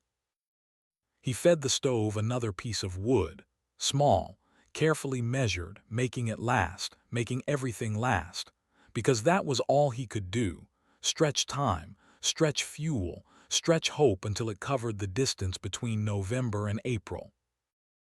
Outside, the snow continued to fall. Winter had arrived. The real test was beginning, and Jacob Merrick stood in a stone shelter with an earthen roof, burning salvaged wood in a broken stove, gambling everything on a principle he had learned from an old woman's root cellar. $6 had bought him walls. Desperation had given him a roof. Stubbornness had kept him alive this far. Now he would learn if any of it was enough. December came with mathematics. Jacob had fuel for 8 weeks. Winter lasted 18. Silas Wardell's prediction was simple. You will run out by mid-January. Temperature will be 30 below. You will burn furniture, then floorboards, then you will freeze. But Silas had never counted on stone walls that breathed heat like living things. The routine began before dawn. Jacob would wake in darkness, the cold pressing against his face, his breath visible in the air inside the stone shelter. The fire would be down to coals, barely glowing behind the stove door. Outside, the temperature might be 10 degrees, 15 degrees, sometimes 0. Inside, it would be 38 degrees, 40 degrees on good nights when the stone walls had absorbed enough heat during the previous day to carry warmth through the darkness. Jacob would feed the fire, small pieces first. Kindling made from split cottonwood, each piece no thicker than his thumb. He would wait for the kindling to catch, for flames to appear before adding larger wood. Not too much, never too much. Every piece of fuel was measured against the weeks remaining until spring. Every flame represented time he could not afford to waste. Nate learned to wake with his father. The boy would appear at Jacob's side without being called, his 9-year-old face serious in the firelight. He understood his role, understood that survival was a family undertaking that required all hands. While Jacob fed the fire, Nate would check the water bucket. If ice had formed during the night, he would break it with the hatchet, careful not to damage the bucket itself. If the water was still liquid, he would set it near the stove to warm. Rose would wake last when the fire had taken hold and the temperature had risen enough that her breath no longer clouded the air quite so thickly. She was 6 years old and her job was to twist hay into fuel sticks. She had small hands and patience her brother lacked. She would sit near the stove with a pile of loose hay beside her, taking individual stalks and twisting them together with a technique Esther Calloway had taught her. The motion was rhythmic, hypnotic. Twist, fold, twist again. Each completed stick went into a basket that would later be moved near the stove for easy access during the day. Rose could twist hay tight enough that it would burn for 10 minutes instead of 5. That difference mattered. Everything mattered when the mathematics of survival were measured in degrees and hours. A fuel stick that burned 5 minutes meant feeding the fire 12 times per hour. A fuel stick that burned 10 minutes meant 6 times per hour. Over the course of a day, that difference saved dozens of trips to the fuel pile, saved energy, saved warmth lost through the door every time it opened. The girl understood this without being told. She had watched her father calculate, had seen him measure fuel against time against temperature, had learned that survival was mathematics as much as it was shelter. So she twisted her hay sticks with care, making each one as tight and dense as her small hands could manage, making each one count. By the time the sun rose, the shelter would be warm enough to move without shivering. 50 degrees. Sometimes 55 if the previous day had been sunny and the stone walls had absorbed more heat than usual. The children would eat breakfast. Cornmeal mush mixed with water and cooked over the stove. No sugar, no milk. Just cornmeal and heat and the calories required to keep small bodies functioning. After breakfast came work. Nate would split kindling. Rose would twist hay. Jacob would venture outside to gather whatever fuel could be found. Deadwood from the creek bottom when the snow was not too deep. Buffalo chips from the prairie when the wind had blown the snow clear. Anything that would burn. Anything that would extend the fuel supply by even a single day. The cold outside was different from the cold inside. Outside it had purpose. It wanted to kill. It pressed against exposed skin like something physical. It made breathing hurt, made eyes water and freeze, made fingers go numb in minutes despite gloves. Jacob would work for an hour, maybe two, hauling wood or chips back to the shelter. Then he would retreat inside to thaw before his body temperature dropped too far. Inside was refuge. The stone walls radiated stored heat even when the fire was low. Jacob would press his hands against the limestone and feel warmth flowing back into frozen fingers.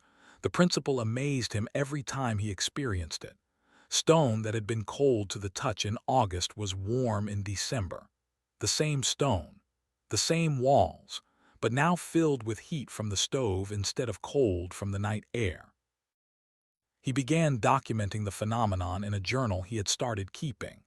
The journal was a ledger book he had found in the ruins of William Mackenzie's trading post.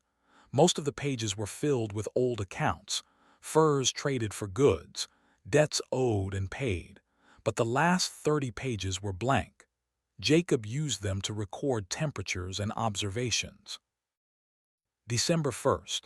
Outside temperature at dawn, 15 degrees. Inside temperature, 40 degrees. Fire low, mostly coals. Stone walls warm to touch on interior surface. Cold on exterior surface.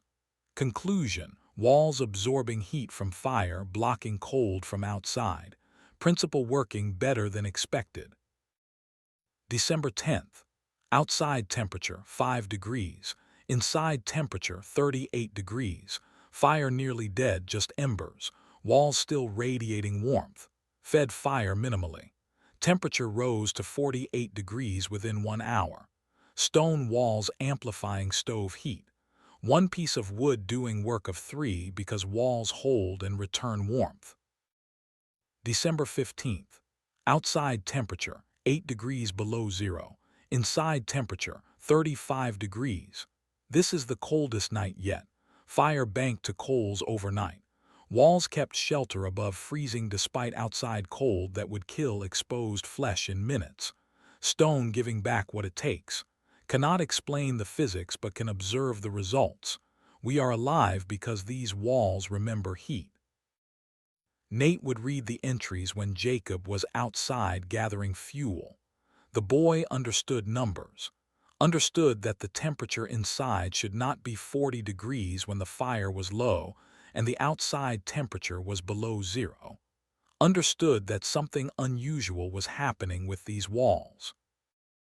Why do the walls stay warm so long? Nate asked one evening in mid-December. Jacob looked up from the journal where he was recording that day's observations. I am not certain, he said, but I think the stone absorbs heat like a sponge absorbs water. When the fire burns, the stone gets warm.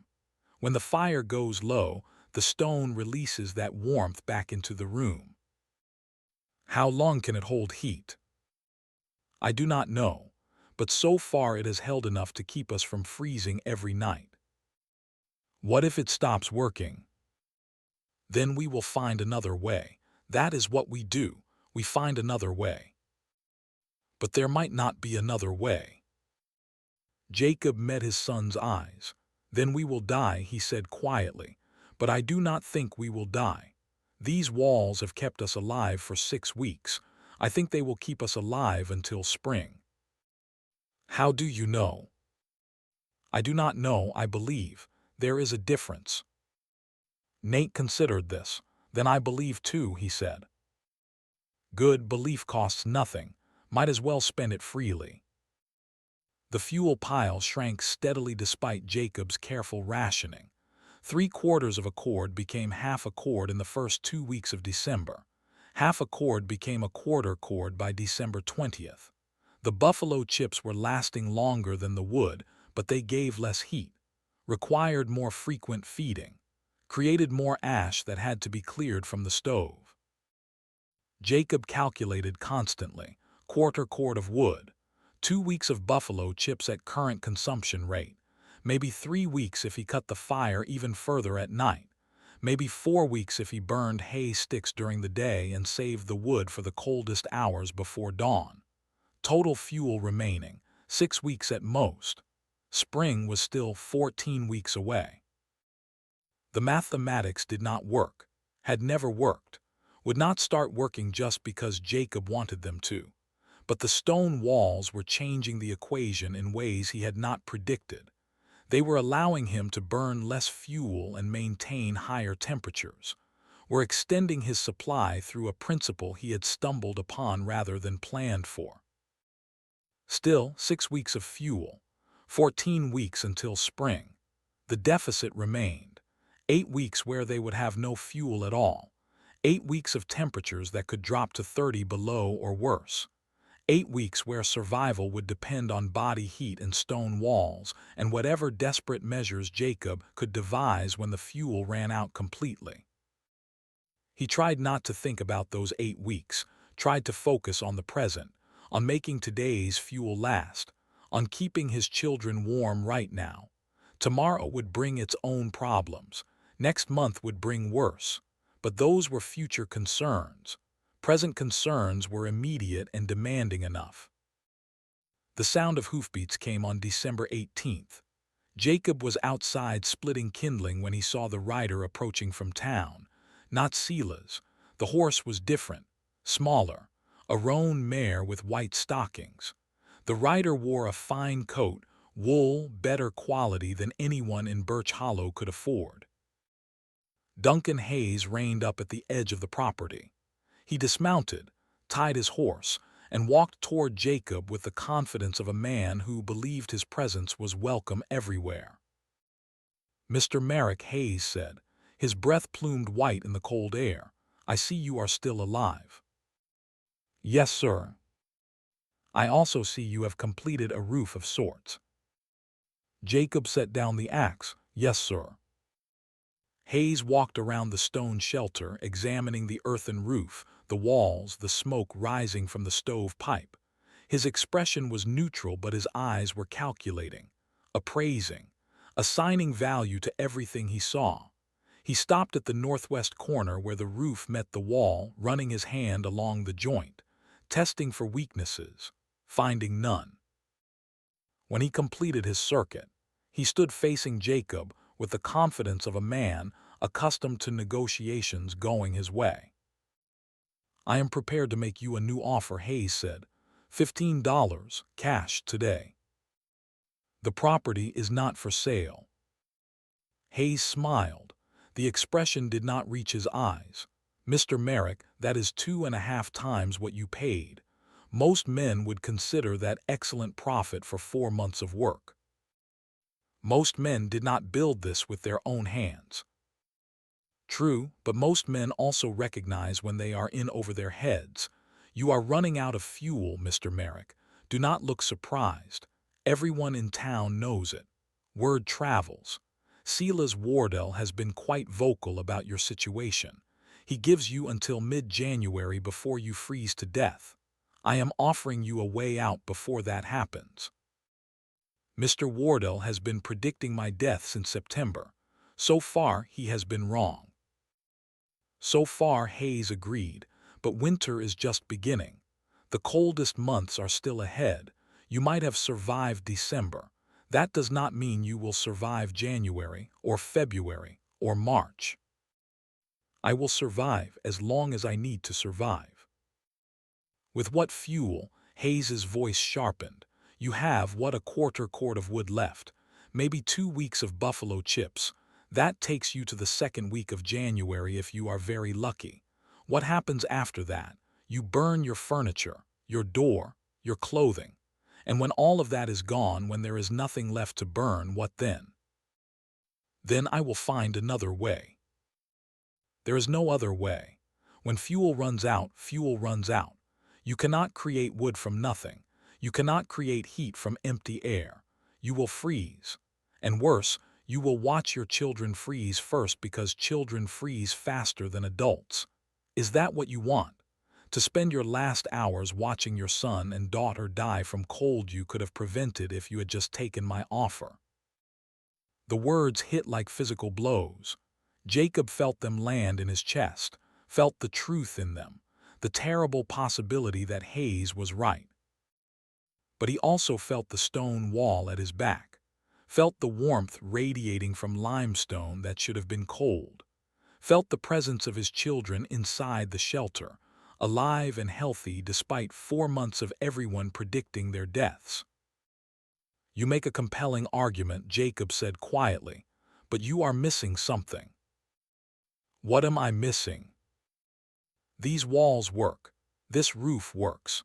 The system I built works better than anyone predicted, including me. I am burning less fuel than I thought I would need and maintaining higher temperatures than should be possible. That changes the mathematics. It does not change them enough. You are still short, still gambling with lives. Yes, I am gambling, but it is my gamble to make.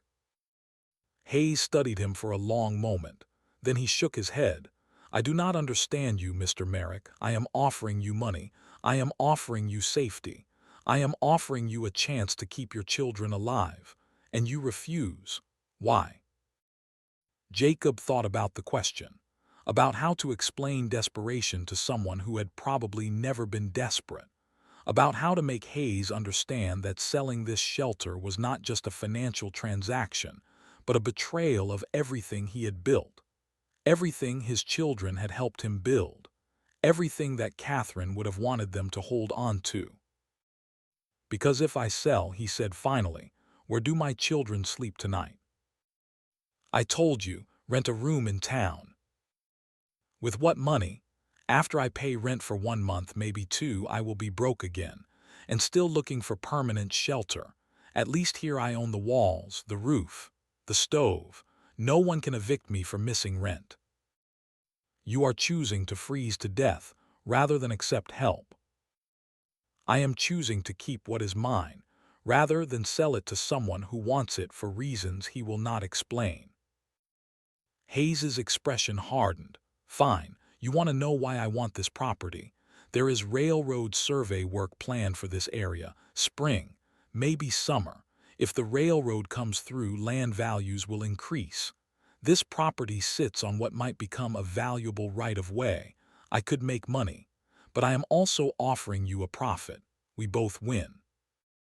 Jacob met his eyes, except you win more, and I lose the only shelter I have.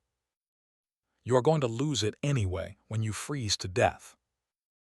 Maybe, but that is my choice to make. Hayes's jaw tightened. When you change your mind, and you will change your mind when your children start crying from the cold, come find me. I will still be interested, but my offer might be lower. Desperation is not a good negotiating position, Mr. Merrick. He mounted his horse and rode away. Jacob stood watching him go and wondered if Hayes was right, wondered if stubbornness was just another word for foolishness, wondered if choosing to stay was choosing to condemn his children to death. Then he looked at the stone shelter, at the smoke rising from the chimney, at the walls that had held through wind and snow and cold that should have killed them all by now. He thought of Nate splitting kindling with the focus of someone twice his age, of Rose twisting hay with patient hands, of the way they trusted him to keep them safe even when safety seemed impossible. No, he was not selling, not to Duncan Hayes, not to anyone. This was their home, bought with $6 and built with desperation and held together by a principle Jacob still did not fully understand but had learned to trust. stone walls that remembered heat, an earthen roof that trapped warmth, a stove that turned small pieces of wood into survival measured in degrees and hours. They would stay, they would survive, and if they did not survive, at least they would die in a place that belonged to them. December 22nd brought the first sign that Silas Wardell's certainty was cracking. The rancher rode over in late afternoon, just as the sun was dropping toward the mountains and the temperature was beginning its nightly plunge. He did not announce himself, simply appeared on his horse, silent, watching Jacob stack wood near the shelter entrance. Jacob straightened, nodded. Mr. Wardell. Silas did not dismount. He sat his horse and looked at the stone building, at the earthen roof dark against the pale sky, at the icicles hanging from the eaves where snow had melted during the day and refrozen at night. "You are still alive," Silas said. The words were not quite a question. "Yes, sir." "How much fuel do you have left?" "Not enough. I calculated you would run out by mid-January.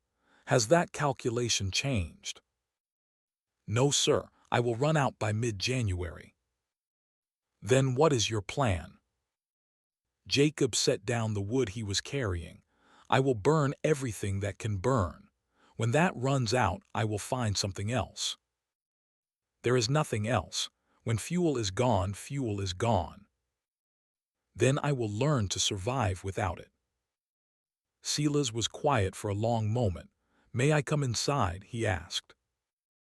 Jacob blinked. The request was unexpected. "Yes, sir."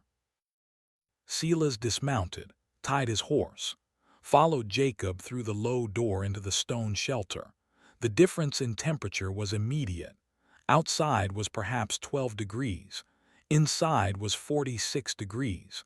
The fire was burning low, just enough to keep the temperature from dropping, but the walls radiated warmth. Silas stopped just inside the entrance. His hand went to the stone wall almost unconsciously. He pressed his palm against the limestone. His expression changed. "It is warm," he said. "Yes, sir." "But the fire is low." "Yes, sir. The walls hold heat from when the fire was burning stronger. They give it back slowly." Silas walked to the stove, looked at the flames visible through the door. "This is not a large fire," he said. "No, sir. I cannot afford to burn large fires. I ration the wood, keep the fire small, let the walls do most of the work." "And the temperature stays above 40 degrees. "Usually. Sometimes higher if the previous day was sunny and the walls absorbed extra heat." Silas turned slowly, examining the interior. The earthen ceiling, the stone walls, the small stove that somehow kept 3 people alive in temperatures that should have killed them. "I built my ranch house with proper timber framing," he said. "Double walls, shingle roof, following every principle of construction I learned in 18 years. "Yes, sir."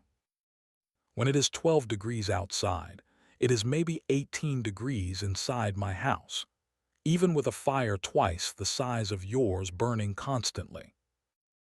Jacob said nothing. "You are telling me," Silas continued, "that your pile of rocks and dirt stays warmer than my properly built ranch house." "I am not telling you anything, Mr. Wardell, just showing you what works." Silas was quiet. He walked to the far wall, pressed his hand against the stone, moved to another section, pressed again. Every surface he touched was warm, not hot, not even particularly warm, but warmer than it had any right to be given the small fire and the brutal cold outside. "How did you know this would work?" Silas asked. "I did not know, I guessed." "Based on what?" Jacob explained about Esther Calloway's root cellar, the way it stayed cool in summer and warm in winter, the earthen ceiling and stone walls holding temperature steady regardless of outside conditions, the principle of thermal mass he had observed without understanding the physics behind it. Silas listened without interrupting. When Jacob finished, the older man shook his head slowly. I have been building in Montana for 18 years, he said. I thought I knew everything about surviving winter. And you, a man who has been here 4 months, you figured out something I never even considered. I did not figure it out. I borrowed it from someone else's root cellar. But you saw the application, saw that a principle used for storing potatoes could also be used for housing people. I never saw that, never thought to look. You were taught how to build houses properly. I was not taught anything, so I tried what seemed like it might work. Silas met Jacob's eyes. Do you understand what this means? Jacob waited. It means I was wrong, Silas said. Not wrong about your fuel shortage. You are still short on fuel and will still run out, but wrong about the building, wrong about the stone and earth, wrong about your chances of surviving past Christmas. He paused. It means I spent months telling everyone you were a fool, and it turns out I was the fool. You are not a fool, Mr. Wardell. You are experienced. Experience sometimes makes it harder to see new possibilities. That is a kind way of saying I am old and set in my ways. I did not say that. But you thought it. Silas almost smiled. You are right to think it. I am old and set in my ways, and it took a desperate widower with no construction experience to show me something I should have seen myself. He walked to the door, paused with his hand on the frame. You will still run out of fuel in January, he said. When that happens, come to my ranch. I will give you wood, not charity, trade. You can work it off come spring. Jacob felt something ease in his chest. Thank you. Do not thank me. I am doing this because I do not want to be the man who let children freeze when I had wood to spare. Pride has its limits. Silas left. Jacob stood in the quiet shelter and tried to process what had just happened. Silas Wardell, who had been predicting his death for 4 months, had just offered help, had admitted being wrong, had looked at the stone walls and earthen roof and seen something worth respecting instead of something worth condemning. The shift felt significant, as if the entire town's attitude might change now that its most experienced voice had changed his assessment, as if survival was no longer just Jacob's private battle, but something the community might actually support. Or maybe Jacob was reading too much into one offer of firewood. Maybe Silas was just hedging his bets, making sure he could sleep at night knowing he had tried to help even if help came too late. Either way, the offer existed, wood existed. When January came and the fuel ran out, Jacob would not have to watch his children freeze. He would have options, not good options. Accepting charity or working off a debt was not ideal, but it was better than death. He fed the stove another small piece of wood, watched the flames catch and grow. Outside, the temperature was dropping toward zero. Inside, the stone walls were holding 45 degrees. Nate and Rose were sleeping peacefully under blankets, unaware that their father had just been offered a lifeline. Jacob sat against the warm stone and allowed himself to hope, just a little, just enough to keep moving forward. Christmas came on a Sunday. Reverend Webb held services in the church, the building packed with families grateful to be alive in a winter that had already killed 3 people in the county. Jacob and his children attended, sitting in a back pew, listening to words about hope and faith and the miracle of survival in hard times. After the service, families gathered outside despite the cold, sharing news, comparing notes on fuel supplies and food stores, offering help to those who needed it. Jacob stood at the edge of the gathering, not quite part of the community but no longer completely separate from it either. Esther Calloway found him there. She pressed a bundle into his hands. For the children, she said, small things, do not make a fuss. Inside the bundle were 3 items: a pair of knitted mittens sized for Nate, a small cloth doll for Rose, and a jar of honey. "Mrs. Calloway, I cannot," Jacob started. "You can and you will." Esther's voice was firm. "I am old and my children are long since grown and gone. Let me give these to your children. It makes me feel useful." "Thank you." "You are welcome. Now go home before you freeze standing here."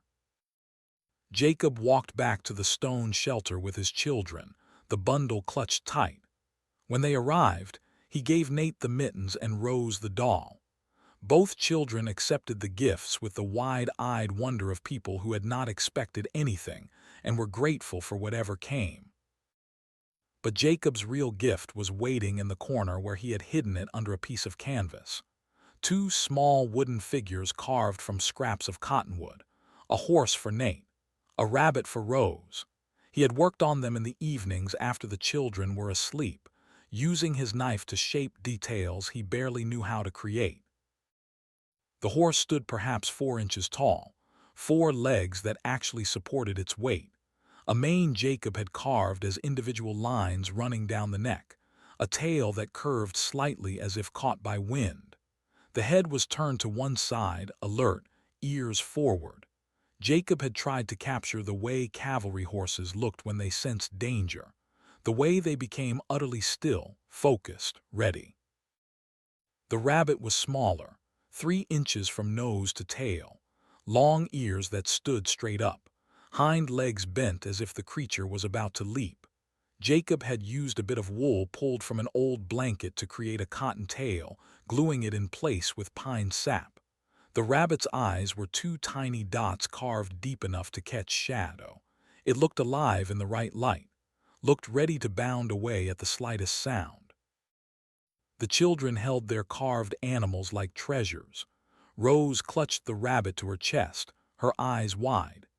Nate turned the horse over in his hands, examining every detail with the focus of someone studying something precious.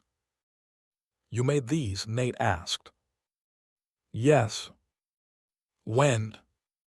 "At night, after you were sleeping." Rose looked up at her father. "What is her name?" "Sorry." "The rabbit, she is a girl rabbit." Jacob smiled.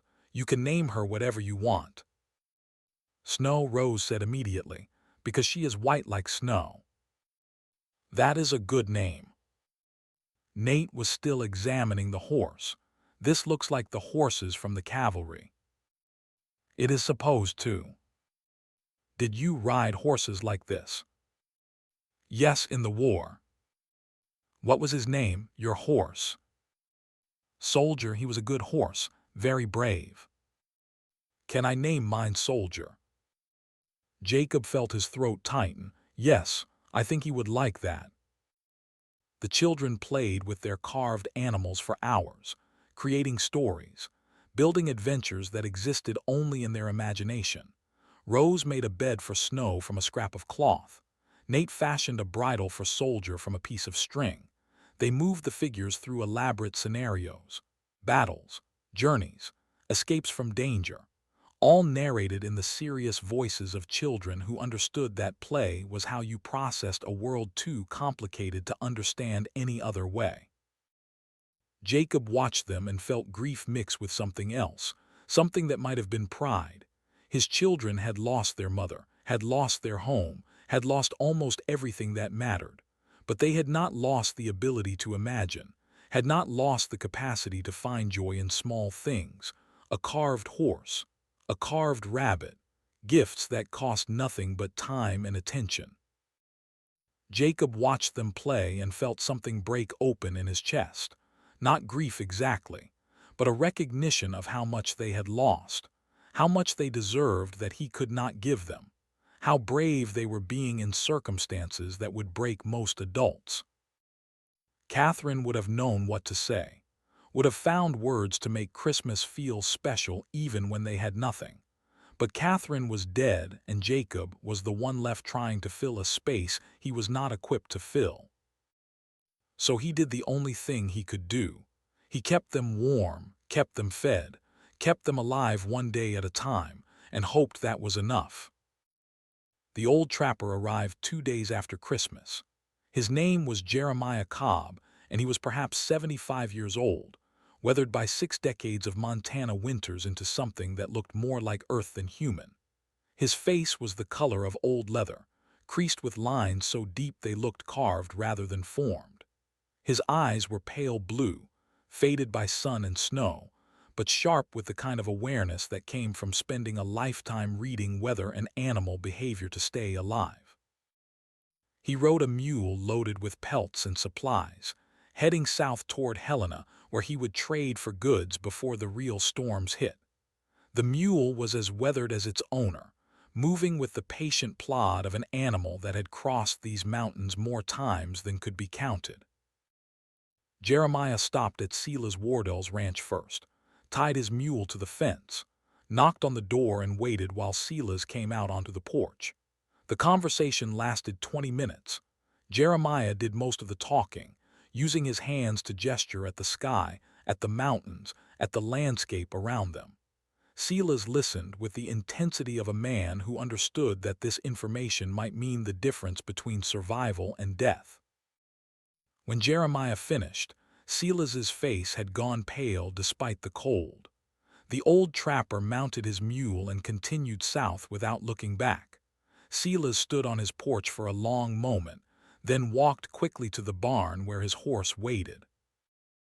Jacob was outside gathering buffalo chips when Silas arrived. The rancher's horse was lathered despite the cold, foam speckling its neck where the rains had rubbed.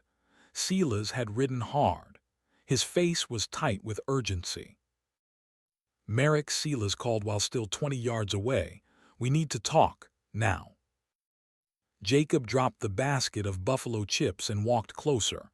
"What happened?" "Jeremiah Cobb just came through." Silas dismounted quickly, his movements sharp with tension. "He is the oldest trapper in Montana Territory, has been working these mountains since before I was born, knows weather better than any man alive, better than any farmer or rancher. If Jeremiah says something about the weather, you listen." "What did he say?" "He says there is a monster storm building. Not a regular winter storm, something worse, much worse." "There have been storms all winter, Mr. Wardell. We have survived them." "Not like this one," Silas said sharply. "Jeremiah has been watching the signs for weeks. The animal behavior is wrong, all wrong. Elk came down from high country in early November. They should not come down until late December at the earliest. He found tracks showing they came down 3 weeks too early, like they were fleeing something. Maybe they were just hungry." "They were not hungry. There is still browse in the high country." Jeremiah checked. "The elk left good feeding grounds to come down here where there is more competition and less food. Animals do not do that unless they sense something dangerous coming." "What else did he see?" "Wolves, hunting in packs of 15 to 20 animals. Jeremiah said he has never seen packs that large in 40 years of trapping. Wolves usually hunt in groups of 5 to 8. When they form larger packs, it means they are preparing for extended periods when hunting will be impossible, when they will need to take down larger prey and defend it from other predators for weeks at a time." Silas paused, his breath coming in white clouds, birds migrating that should not migrate until February. "Jeremiah saw geese and ducks heading south 2 weeks ago, in December. He said the sky was black with them like they were fleeing. He has seen signs like this only twice before in his entire life. Both times the storm that followed was catastrophic. Killed dozens of people, killed thousands of cattle, made travel impossible for weeks." "When is it coming?" Jeremiah does not know exactly. Weather does not work on schedules, but he says soon. Maybe a week, maybe 2, but coming. And when it hits, it will be the worst storm any of us have seen. He told me to prepare for sustained temperatures of 40 below or colder, for snow measured in feet, not inches, for winds strong enough to destroy buildings. He said anyone who is not ready will die. Jacob felt cold that had nothing to do with the December air. He looked at the stone shelter, at the thin column of smoke rising from the stove pipe, at the walls that had protected them so far. "What are you going to do?" Jacob asked. "Everything I can. Bring all my cattle into the barn, every single animal, stock extra feed, board up the windows on the north side of my house, make sure my roof is reinforced, check every seal, gather every piece of firewood I can find." Silas met Jacob's eyes. "I came here to make you an offer. One last time, send your children to stay with me and Martha. My house is solid. My fuel supply is adequate. When the storm hits, if your roof collapses under the snow load or your fuel runs out in sustained cold, at least your children will be safe." Jacob felt Nate and Rose appear at his side. They had come out of the shelter without him noticing. Now they stood close, listening. "We stay together," Jacob said. Silas's expression hardened. "You are condemning those children to death. Or I am teaching them that family does not abandon each other when things get hard." "This is not about lessons, Mr. Merrick. This is about survival. That storm could last a week, maybe more. Temperatures could drop to 40 below, 50 below.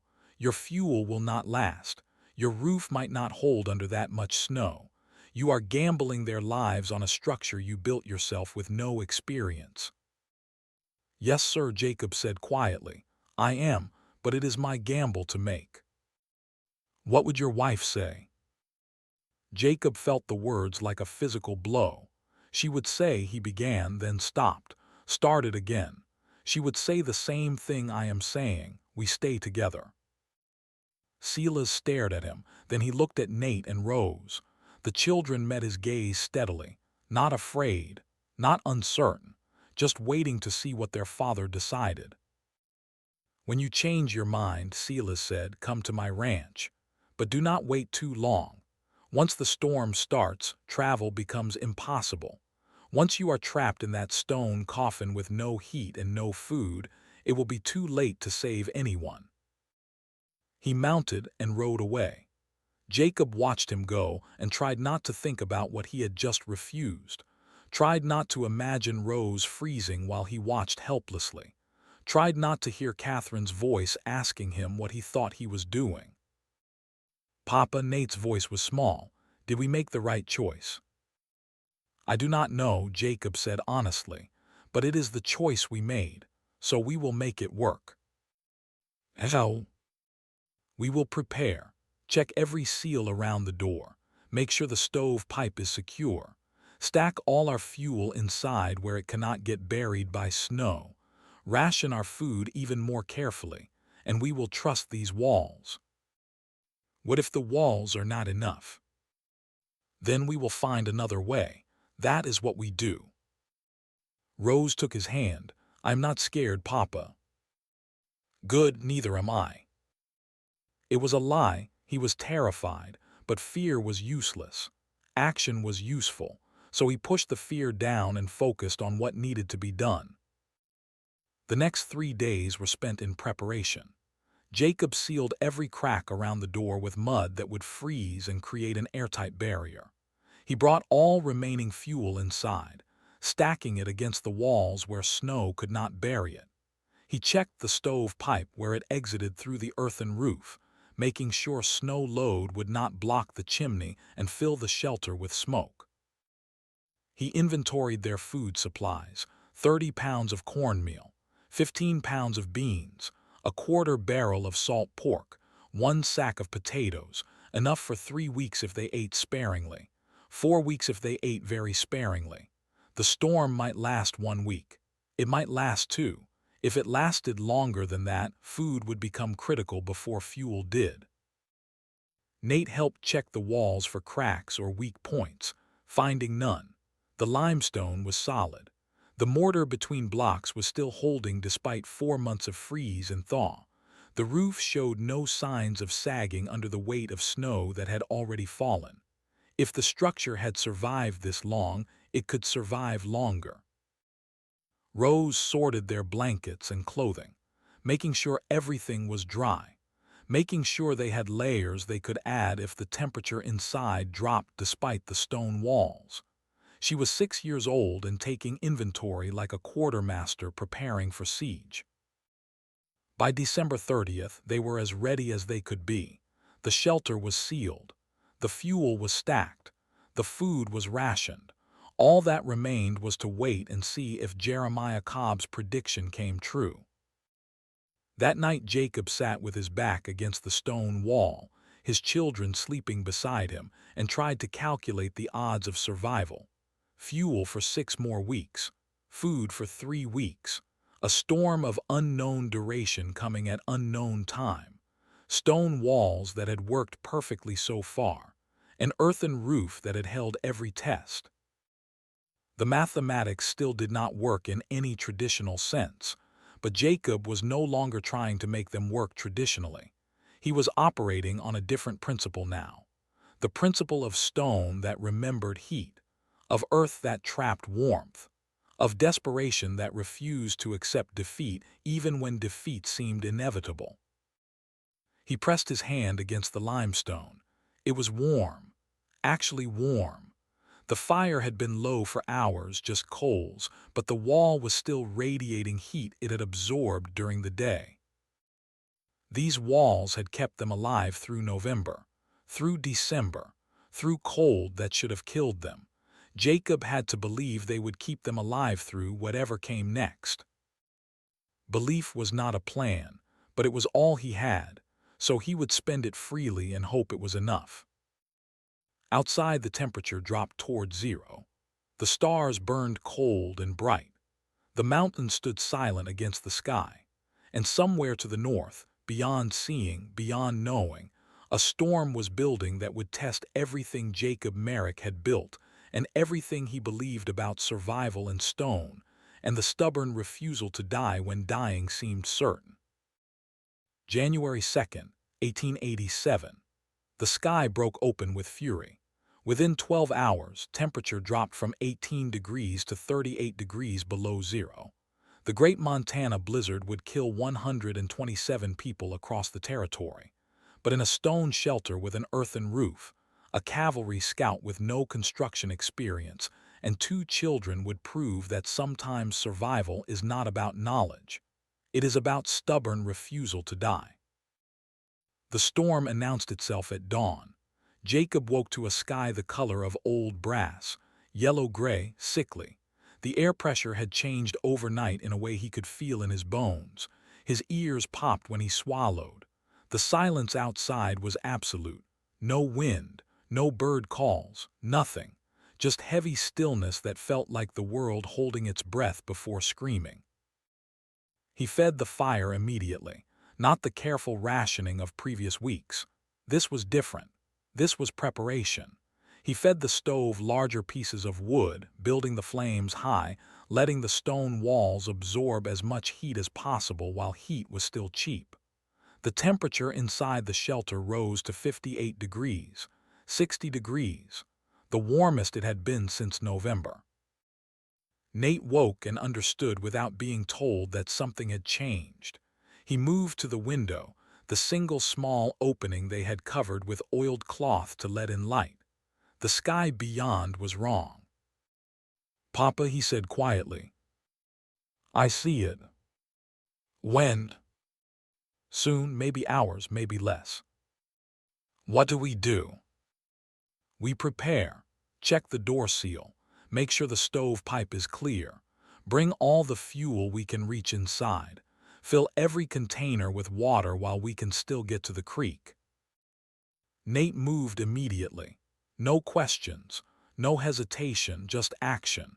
Rose woke and watched her brother work. Then she began helping, moving water buckets into position, stacking hay sticks near the stove, gathering the blankets they owned into a pile where they could be grabbed quickly if needed. Jacob went outside. The temperature was 18 degrees, warmer than it had been for days. That was the first warning sign. In Montana, sudden warming before a storm meant the cold that followed would be catastrophic.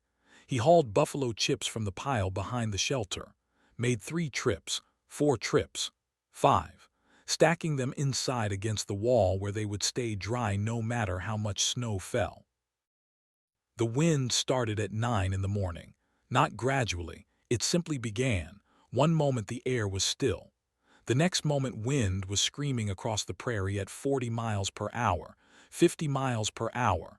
The sound was like nothing Jacob had heard before, not the whistle of normal wind. This was deeper, a roar, a sustained howl that seemed to come from the earth itself. Snow began falling at 9:30, small flakes at first, then larger, then a solid wall of white that erased everything beyond 10 feet. Jacob was outside when it started. He had time to take 2 steps toward the shelter before he could no longer see the door, could no longer see anything, just white, complete and absolute. He dropped to his knees and crawled, found the wall by touch, followed it to the door, pushed inside and sealed the entrance behind him. The temperature outside had already dropped 10 degrees in 30 minutes. By noon it was 0 degrees outside. By 3 in the afternoon it was 15 below. By 6 in the evening it was 28 below zero and still dropping. Inside the stone shelter, Jacob fed the fire every hour. The temperature held at 42 degrees, then 40 degrees, then 38. The stone walls were doing their work, absorbing heat from the stove, radiating it back into the room, creating a buffer between the savage cold outside and the fragile lives inside. The children sat close to the stove, wrapped in blankets. They did not complain, did not ask questions, just sat and breathed and waited for their father to tell them what to do next. Jacob pressed his hand against the stone wall. It was warm, not hot, not even particularly warm, but warmer than the air in the room. The principle was working. Stone that had absorbed heat during the morning when the fire burned high was giving that heat back now when it mattered most. He pulled out his journal and wrote by firelight. January 2nd. Storm began 9 a.m. Temperature dropped from 18 degrees to 28 below zero in 9 hours. Rate of temperature drop unprecedented. Inside shelter maintaining 38 degrees with fire fed every hour. Stone walls radiating stored heat. System working as hoped. Fuel consumption higher than normal but necessary to keep walls charged with heat. Children calm, preparing for extended siege. The wind never stopped. It blew through the night and into the next day without pause. The sound was maddening, a constant roar punctuated by shrieks when gusts found gaps in the world and forced themselves through. Snow piled against the north wall of the shelter, 3 feet, 4 feet, 5 feet. The drift grew until it covered the lower half of the wall completely. Day 2, January 3rd. Jacob woke to temperature of 38 degrees below zero outside. Inside it was 32 degrees, freezing, literally freezing. The fire had burned low overnight despite his attempts to keep it fed. He had slept too long between feedings, had let the flames die down to coals. He rebuilt the fire quickly, fed it buffalo chips because they caught faster than wood. The temperature began to rise, slowly. 34 degrees, 36 degrees, 38. The stone walls were cold to the touch now. They had given back all the heat they could during the night. Now they needed to be recharged. Jacob fed the fire steadily for 3 hours, small pieces, constant feeding. Gradually the walls warmed. Gradually they began radiating again instead of just absorbing. By noon the shelter was 40 degrees inside, still cold enough to see breath, still cold enough to require layers of clothing, but not cold enough to kill. Nate helped split kindling. His hands were red from the cold despite gloves. Rose twisted hay, but her fingers were clumsy. The cold was affecting fine motor control. Jacob watched them work and tried to calculate how long they could sustain this. Fuel remaining, perhaps 5 weeks at normal consumption. But this was not normal consumption.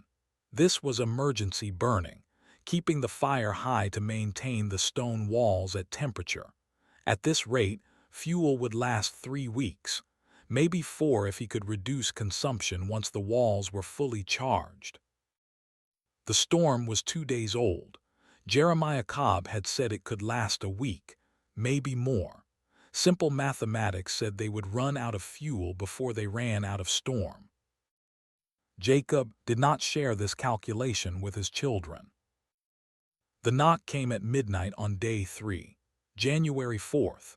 Jacob was feeding the fire, adding small pieces of buffalo chip to keep the flames alive without wasting fuel.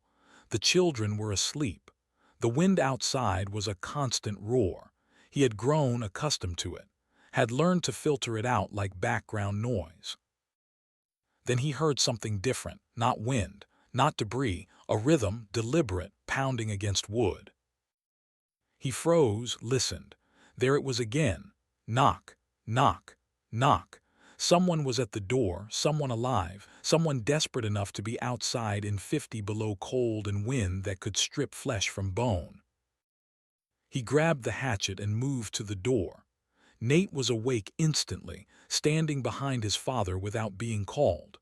Rose sat up, clutching her carved rabbit, her eyes wide in the firelight. "Who would be out in this?" Nate whispered. "Someone dying," Jacob said, "or someone who will be dead in minutes if we do not let them in." He opened the door 6 inches. Wind and snow exploded through the gap with physical force. The temperature inside dropped 10 degrees instantly. Jacob could barely see through the swirling white. Then he made out a shape, a figure, hunched, barely standing. Covered in so much snow and ice it looked more like a snow sculpture than a human being. "Help," a voice said, barely audible, barely human. A croak forced through frozen lips and frozen throat. "Please." Jacob pulled the door wider. The figure stumbled forward, collapsed across the threshold. Then another figure appeared behind the first. Then a third. All 3 fell into the shelter like corpses falling into a grave.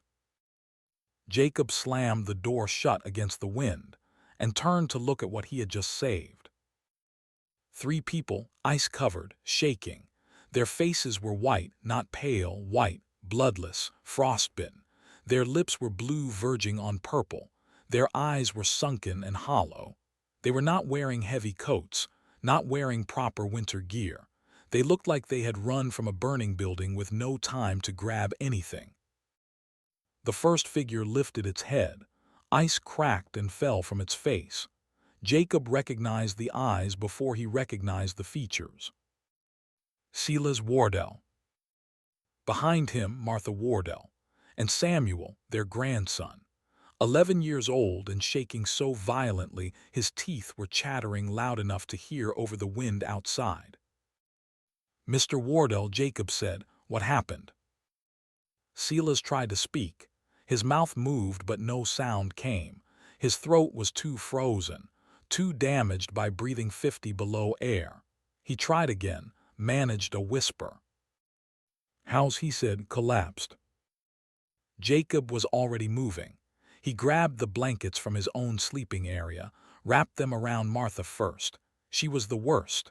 Her face was completely white. Her fingers, when he touched them, were hard as wood, frozen solid. She might lose fingers, might lose toes, but she would live if he could get her warm. Silas next, stripped of the ice-covered outer layer, wrapped in Nate's blanket, pushed close to the stove. His breathing was shallow, labored. He had inhaled too much cold air. His lungs were damaged. Samuel was crying, silent tears that froze on his cheeks before they could fall.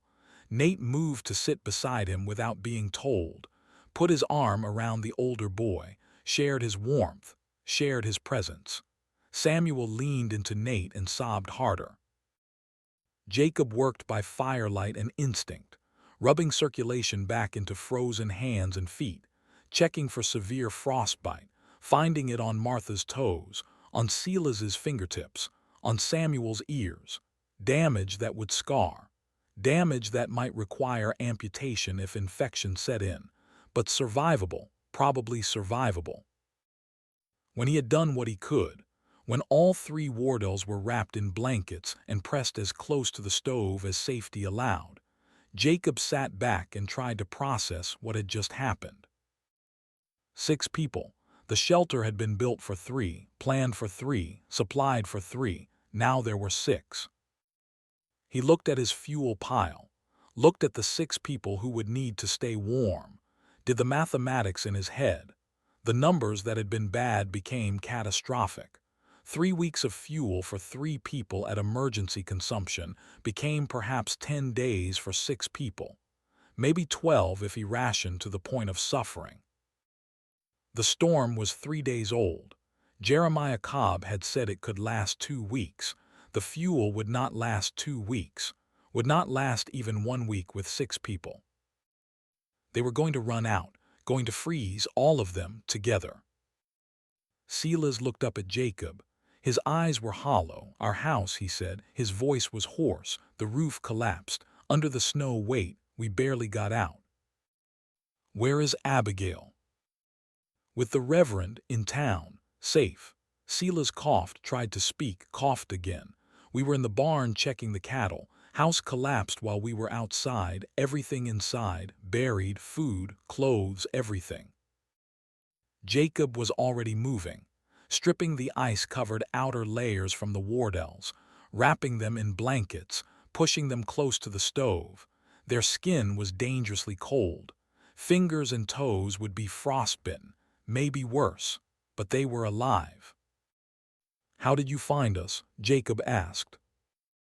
"Smoke," Silas pointed upward. "Your chimney. Only thing visible in the whole white world. We walked toward it." "How far?" "Half-mile, maybe more. Could not tell, just followed the smoke." Martha had not spoken. She sat wrapped in a blanket, her body still shaking. Her face was blank. Shock. Exposure. Jacob had seen it in the war. Soldiers who had been through too much, who had shut down everything except basic functions. Samuel was crying silently, tears freezing on his cheeks before they could fall. Nate moved to sit beside him, did not speak, just sat close, sharing warmth, sharing presence. Jacob counted heads. 6 people. 2 adults. 4 children if you counted Nate and Rose as children and Samuel as a child, even though he was 11 and probably considered himself nearly grown. 6 people in a shelter built for 3. He looked at his fuel pile, looked at the 6 people who would need to stay warm, did the mathematics in his head. 3 weeks of fuel at emergency consumption for 3 people became perhaps 10 days for 6 people, maybe 12 if he rationed severely. The storm was 3 days old, could easily last another week. The numbers did not work. They had never worked, but now they were impossible. Silas saw Jacob looking at the fuel pile, saw him calculating. "I am sorry," Silas said. "I know we are making your situation worse. You would have died out there." "Yes, but now we might all die in here." Jacob fed the fire. "Maybe, but at least we will die trying." Silas almost laughed. The sound was bitter. "You said that before. When I told you this shelter would not work, you said you would die trying. Turns out you were right. We are all going to die trying. We are not dead yet. Give it time." The next 3 days were a study in cramped misery. 6 people in 396 square feet. No privacy, no space, no escape from the constant proximity of other humans. Every movement required negotiation. Every sound echoed. Every breath was shared air. They established a routine by necessity. Fire duty rotated. 2-hour shifts. 1 person responsible for feeding the stove, maintaining temperature, making sure the flames never died completely. Jacob took the midnight to 2 a.m. shift when the cold was deepest and the fire most likely to die. Silas took 2 to 4, the pre-dawn hours when exhaustion made staying awake nearly impossible. Martha took 4 to 6 when the children began waking and needed someone calm to greet them. The division of labor was precise because it had to be. In a space this small with stakes this high, conflict could be fatal, so they moved around each other with careful politeness, spoke in quiet voices, avoided arguments through sheer force of will. The children slept in a pile near the stove. Nate, Rose, and Samuel tangled together under every blanket they owned. Three small bodies pressed close, arms and legs intertwined. Body heat shared and multiplied through proximity. They slept deeply, the exhausted sleep of children who had used all their energy just staying warm. The adults slept in shifts, never all at once. Someone always awake, always watching the fire, always monitoring temperature, always listening to the wind outside and the breathing inside. Sleep was measured in stolen hours, brief periods of unconsciousness snatched between fire duty and worry. Jacob would lie down at 8 in the evening and try to sleep before his midnight shift. His mind would race, calculating fuel, calculating food, calculating odds. He would eventually drift off around 10, sleep for 90 minutes, wake to Silas shaking his shoulder, rise and take his place by the stove while Silas collapsed into sleep so complete it looked like death. Martha rarely slept more than an hour at a time. She would doze sitting up, her back against the stone wall, jerking awake every time the fire popped or a child stirred. Her eyes were hollow, her face gaunt. She had stopped speaking except when necessary, had retreated into some internal space where she could endure what could not be changed. Food was rationed to starvation levels, 1 meal per day, cornmeal mush stretched with water until it was barely more than flavored liquid. Jacob divided it equally, 6 portions. Each person got the same amount regardless of size or age. There was not enough to do it any other way. The temperature outside never rose above 35 below zero. Some hours it dropped to 40 below, 45 below. Once, on the morning of day 6, Jacob checked the thermometer Silas had brought with him and saw 48 degrees below zero. Cold that would kill exposed flesh in under 5 minutes. Cold that would kill a healthy adult in under an hour without shelter. Inside the shelter, the temperature fluctuated between 32 and 40 degrees. When the fire burned high, when the stone walls were fully charged with heat, they could maintain 40 degrees. When fuel was conserved, when the fire was banked to coals, the temperature would drop to 33 or 34 degrees. The difference between those temperatures was the difference between uncomfortable and dangerous. Jacob documented everything in his journal. January 6th, day 5. Outside temperature 42 below zero, inside temperature 34 degrees, fire burning minimal, fuel consumption critical, 6 people generating approximately 1800 BTU per hour combined body heat, stone walls absorbing and radiating, system holding but stressed, fuel remaining approximately 10 days at current consumption. Storm shows no signs of stopping. Silas read the entry over Jacob's shoulder. 10 days of fuel, he said. How many days until the storm ends? I do not know. Neither do I, but I know Montana storms. This one could last 2 weeks. Then we will need to find fuel we do not have. Where? Jacob looked around the shelter, at the crude furniture he had built, a table, 2 benches, the ladder he had used to place sod on the roof, all wood, all burnable. We burn what we have, he said. Silas followed his gaze. You built that furniture yourself. Yes. You are proposing to burn months of work. I am proposing to stay alive. The furniture can be rebuilt. We cannot. Martha spoke for the first time in 2 days. Burn it, she said. Her voice was flat, exhausted. Burn all of it. Burn the walls if you have to. Just keep these children warm. Day 7, January 8th. The fuel pile was half gone. Jacob made the decision at dawn while the others still slept. He stood looking at the table he had built in October. The table that had taken him 3 days to construct. The table where they had shared their first real meal in the shelter, where he had taught Nate to write his letters in the dust on the surface before they had paper, where Rose had arranged her carved rabbit and Nate's horse in elaborate scenarios. The table was simple construction. 4 legs mortised into a rectangular frame, planks across the top, planed smooth with a hand tool borrowed from Esther Calloway. No nails. Everything fitted together with joints Jacob had learned to cut through trial and error. It was not beautiful, but it was his. He had made it with his own hands for his family. Now he would destroy it to keep that family alive. He took the hatchet and began. The table came apart more easily than it had gone together. 20 minutes of work and it was reduced to components. Legs, frame pieces, top planks. Jacob split each piece to stove length, stacked them near the fire. Perhaps 2 days of fuel, maybe 3 if he was very careful with the burn rate. Nate woke and watched the final pieces being split. His face was serious, old beyond his 9 years.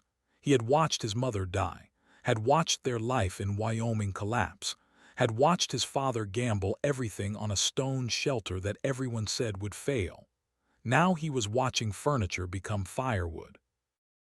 The boy said nothing, just watched, learning, processing, understanding that survival sometimes required sacrifice.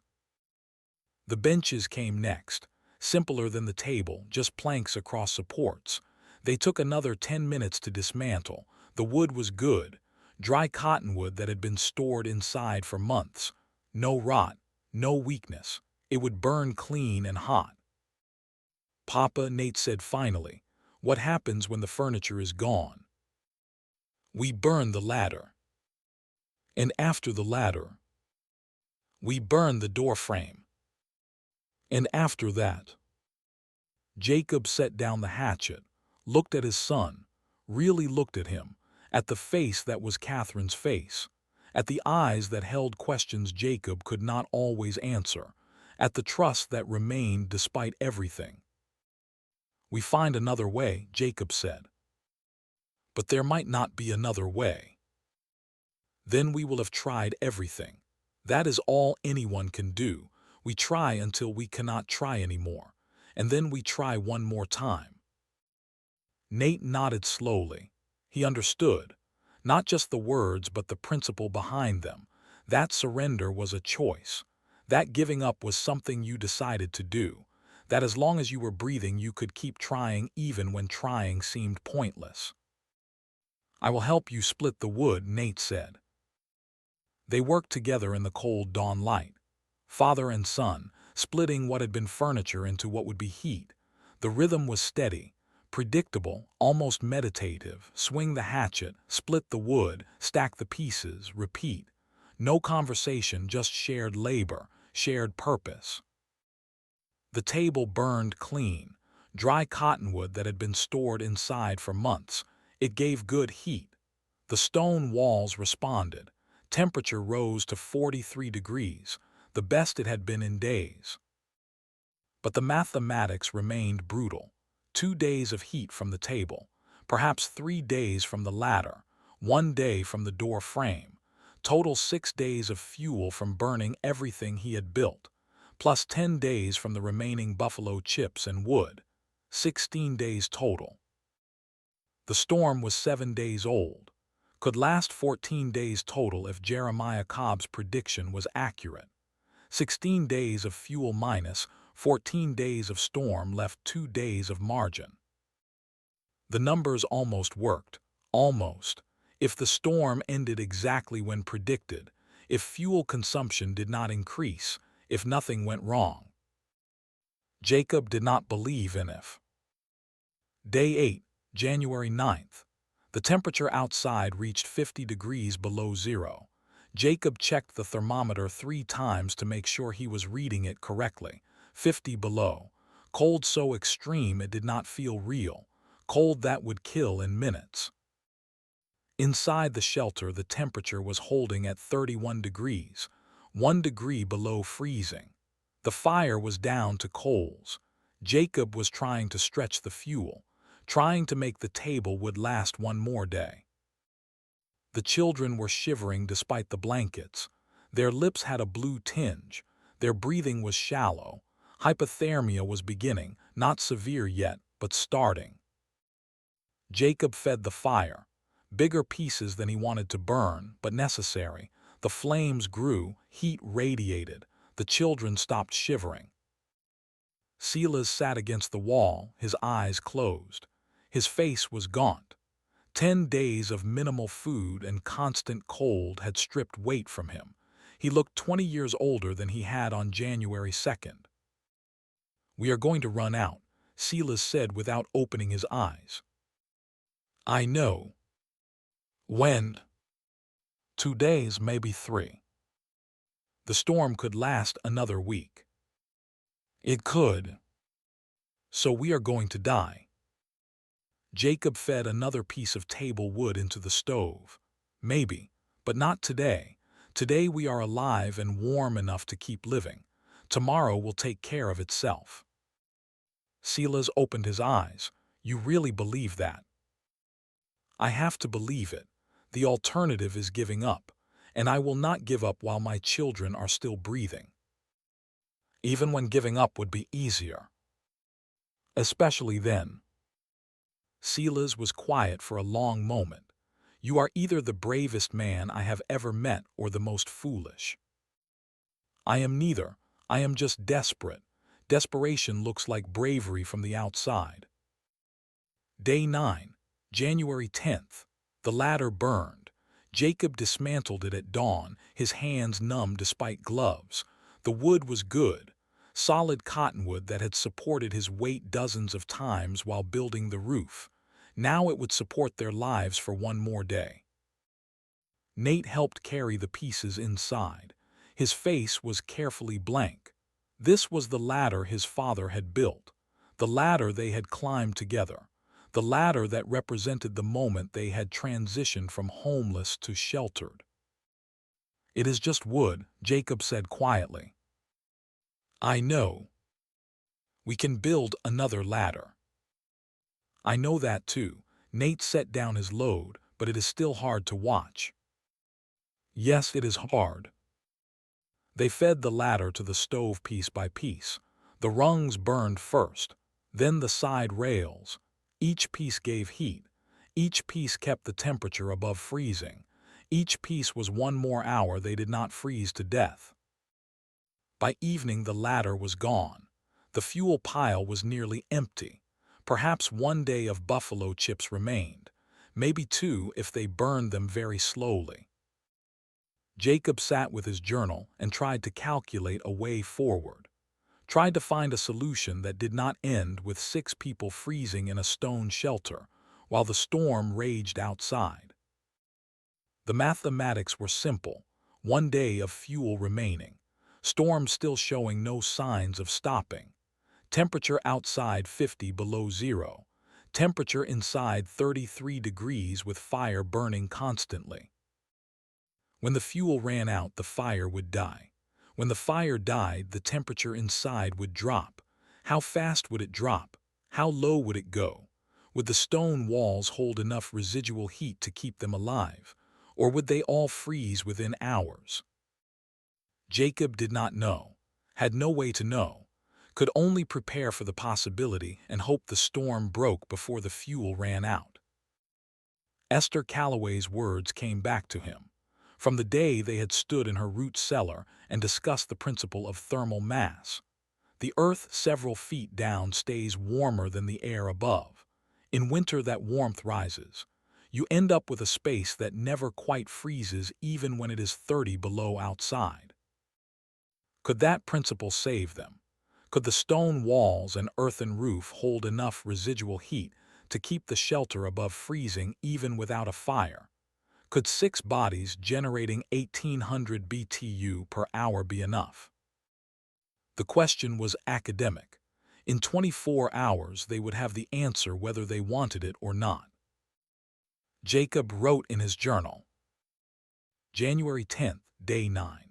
Fuel exhausted except for 1 day of buffalo chips. Storm continuing. Outside temperature 50 below zero. Inside temperature 33 degrees. Tomorrow we will learn if stone walls can save lives without fire. Tomorrow we will learn if I built something that actually works or just postponed our deaths by 2 months. Tomorrow we will learn if desperate measures and observation are enough. I do not know what will happen, but I know we will face it together. He closed the journal and looked at the 6 people huddled in the stone shelter.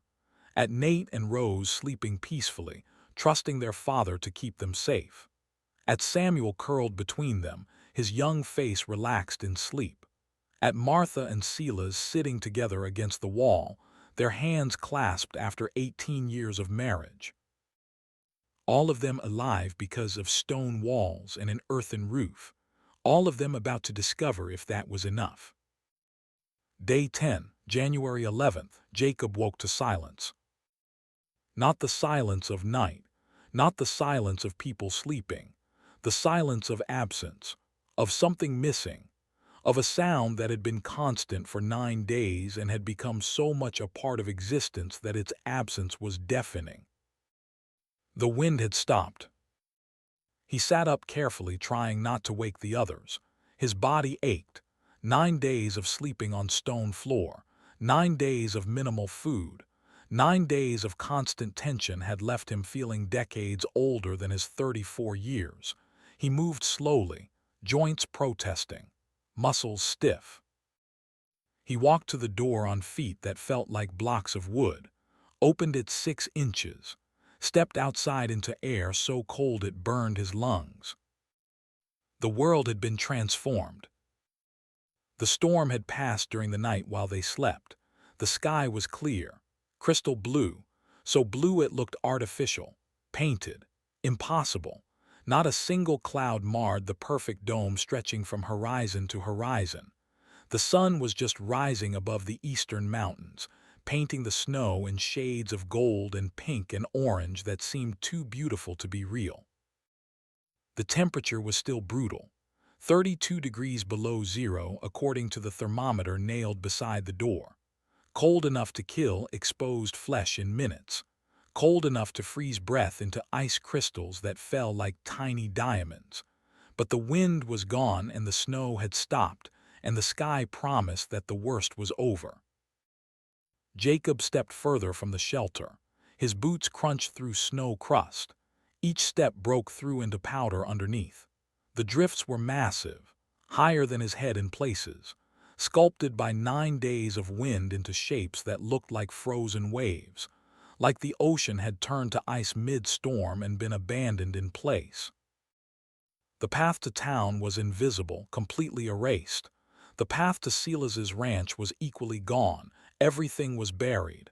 The landscape had been rewritten in white, made strange, made new. But the stone shelter stood. Jacob walked around it slowly, examining. The walls were solid, not a crack, not a shift. The limestone had held despite 9 days of wind that should have shaken it apart. The earthen roof showed no signs of sagging despite the tons of snow piled on top. The weight that should have collapsed the charred timbers had been distributed perfectly, had been held by structure that Jacob had built with no engineering knowledge and no construction experience. Smoke was still rising from the stove pipe, thin, gray, barely visible against the pale sky, but there, present, the smoke that had saved Silas Wardell and his family 3 days ago when they followed it through the blizzard. The smoke that proved people were alive inside. The smoke that said they had survived when over 100 people across Montana territory had not. Jacob stood in the bitter cold and looked at what he had created. 4 stone walls, an earthen roof, a patched stove, salvaged timbers and woven willow and sod cut from the prairie. Materials that cost almost nothing, labor that had nearly killed him, a design based on observation and desperation rather than expertise. It had worked against all predictions, against all odds, against mathematics that never added up. It had worked. He heard the door open behind him. Footsteps in the snow. Silas appeared, wrapped in a blanket, his face still gaunt from 9 days of minimal food and constant stress. The rancher stopped beside Jacob, did not speak, just stood and looked at the transformed world, at the blue sky, at the drifts, at the shelter that had saved 6 lives. Finally Silas spoke. His voice was quiet, subdued. "You did it," he said. "You actually did it." "We did it," Jacob corrected, "all of us, together." "No," Silas shook his head. "The movement was small but decisive. You built this. You created something everyone said was impossible. You proved me wrong, proved the whole town wrong. You saved us with walls I told you would kill you." Jacob looked at the stone building, at the smoke rising, at the walls that had radiated heat when they should have been cold, at the roof that had held when it should have collapsed. "I did not prove anyone wrong," he said quietly. "I just tried something different. Sometimes different is enough." It was more than enough. Silas's voice cracked slightly. It was brilliant, and I was too proud to see it. They stood together in the cold dawn. 2 men who had started as adversaries, who had become something else through 9 days of shared survival. Not quite friends, but brothers in the way that only shared hardship could create. Behind them, the others were emerging from the shelter. Martha, moving stiffly, her frost-bitten toes causing her to limp. The children, blinking in the bright light, their faces pale but alive, all of them gathering to see the world remade. Jacob looked around the shelter, at the 6 people who were alive when they should have been dead, at the stone walls that had held heat when they should have been cold, at the earthen roof that had survived snow load that should have crushed it. "I did not prove you wrong, Mr. Wardell. I just tried something different. Sometimes different is enough." They spent the next hour in quiet assessment, taking stock, counting what they had left. The fuel pile was empty except for a handful of buffalo chips. The food stores were nearly gone. 10 pounds of cornmeal, 5 pounds of beans, nothing else. The water they had brought inside was frozen solid. But they were alive, all 6 of them, alive in a stone shelter that everyone had said would fail, alive after 9 days of cold that had killed over 100 people across Montana territory, alive because stone walls remembered heat and earthen roofs trapped warmth and desperate men refused to accept defeat. The door opened and Jacob stepped out into the crystalline morning. The temperature was still 30 below, but the sun was rising and the wind was gone and the worst was over. Silas followed him out, stood beside him looking at the white landscape. His ranch was half a mile north, buried, his house destroyed, his cattle probably dead in the collapsed barn. Everything he had built in 18 years of Montana winters was gone. "I was wrong," Silas said, "about everything, about you, about your shelter, about what was possible. You were trying to protect us. There is no wrong in that.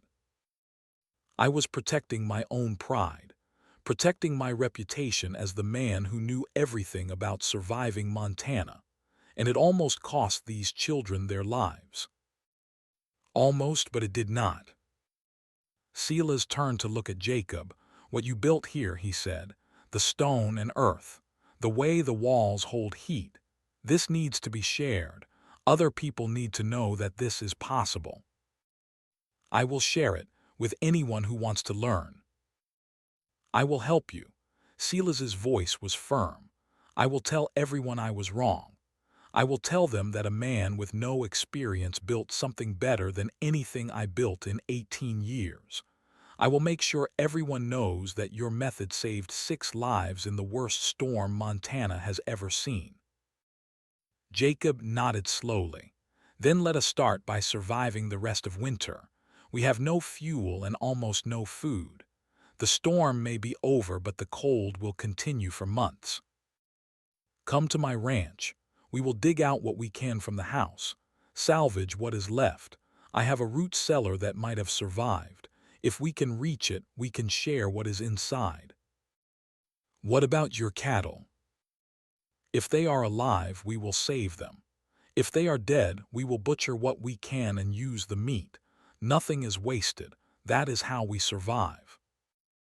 They walked back inside the shelter together. Martha was making a meal from the last of the cornmeal. Rose was helping.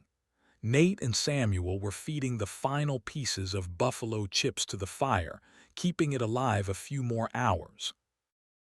6 people, 1 shelter, no fuel, almost no food, winter still ahead, but alive, against odds that should have killed them, against predictions that said they would fail, against mathematics that never worked in their favor. Jacob pressed his hand against the stone wall one more time. It was still warm, not hot, not even particularly warm, but warmer than it should have been after 9 days of minimal fire, still radiating heat it had absorbed, still doing the work it had been built to do. Thank you, he whispered to the wall, to the stone, to whatever principle of physics or luck or grace had made this possible. The wall did not answer, but it kept radiating warmth, and that was enough. 24 souls died in the Great Montana Blizzard of 1887. But in Birch Hollow, a stone shelter built by a cavalry scout with no construction experience saved 6 lives and changed how the West built shelter forever. The digging out began on January 12th. Jacob and Silas worked together, tunneling through drifts that had buried the path between the stone shelter and what remained of Silas's ranch. The snow was dense, compressed by 9 days of wind into something that resembled packed earth more than frozen water. Each shovelful required effort. Each foot of progress felt like a victory. They worked in silence. Words required breath, and breath required energy they could not spare. The temperature was still 20 degrees below zero. The air burned lungs, made muscles ache, but they kept digging because staying still meant freezing. Behind them, Martha and the children remained in the stone shelter. The fire was down to its last embers. The final handful of buffalo chips burned slowly, releasing what little heat they could. When Jacob and Silas returned, they would need fuel immediately, or the shelter would drop below freezing, and everyone inside would begin the slow process of dying from cold. Silas's ranch appeared after 2 hours of digging, or what was left of it. The house had collapsed completely. The roof had given way under the snow load, pulling the walls inward. What had been a 2-story structure with proper timber framing and purchased shingles was now a pile of broken wood and shattered dreams. Silas stood looking at the ruins. His face was blank. 18 years of work erased in 9 days, everything he had built, everything he had been proud of, gone. The root cellar might have survived, Jacob said quietly. Silas nodded but did not speak, could not speak. His throat was too tight with loss. They dug toward where the root cellar should be, found it after another hour of work. The entrance was buried but intact.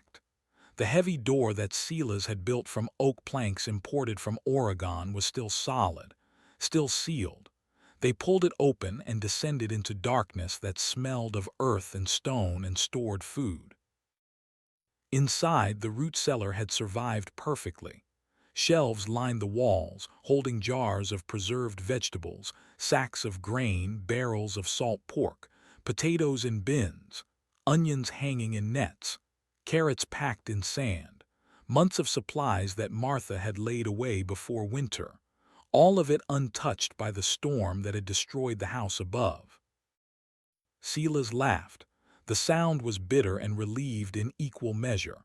The house is gone, but the cellar stands, just like your shelter. Turns out stone and earth are stronger than timber and pride. Jacob began loading supplies into a canvas sack. We take what we can carry. Come back for more tomorrow. They hauled food back to the stone shelter, made 3 trips. By the time they finished, the sun was setting and the temperature was dropping toward 30 below. But they had supplies. Enough cornmeal and beans and preserved meat to feed 6 people for 2 months, maybe longer if they continued rationing. The fire was dying when they arrived. Martha had it down to coals, trying to make the last fuel last as long as possible. Jacob fed it wood from Silas's collapsed house, timber that had been roof beams and floor joists, timber that would keep them alive a few more weeks. That night they ate the first full meal in 10 days, beans cooked with salt pork, cornbread made from fresh ground meal, not much by normal standards, but after 10 days of starvation rations, it felt like a feast. The children ate slowly. Their stomachs had shrunk.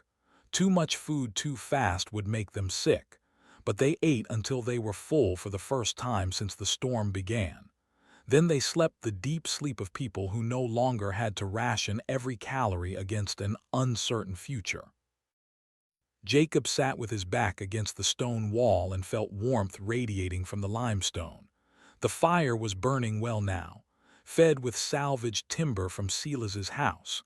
The temperature inside the shelter had risen to 48 degrees, comfortable, almost warm. He pulled out his journal and wrote by firelight.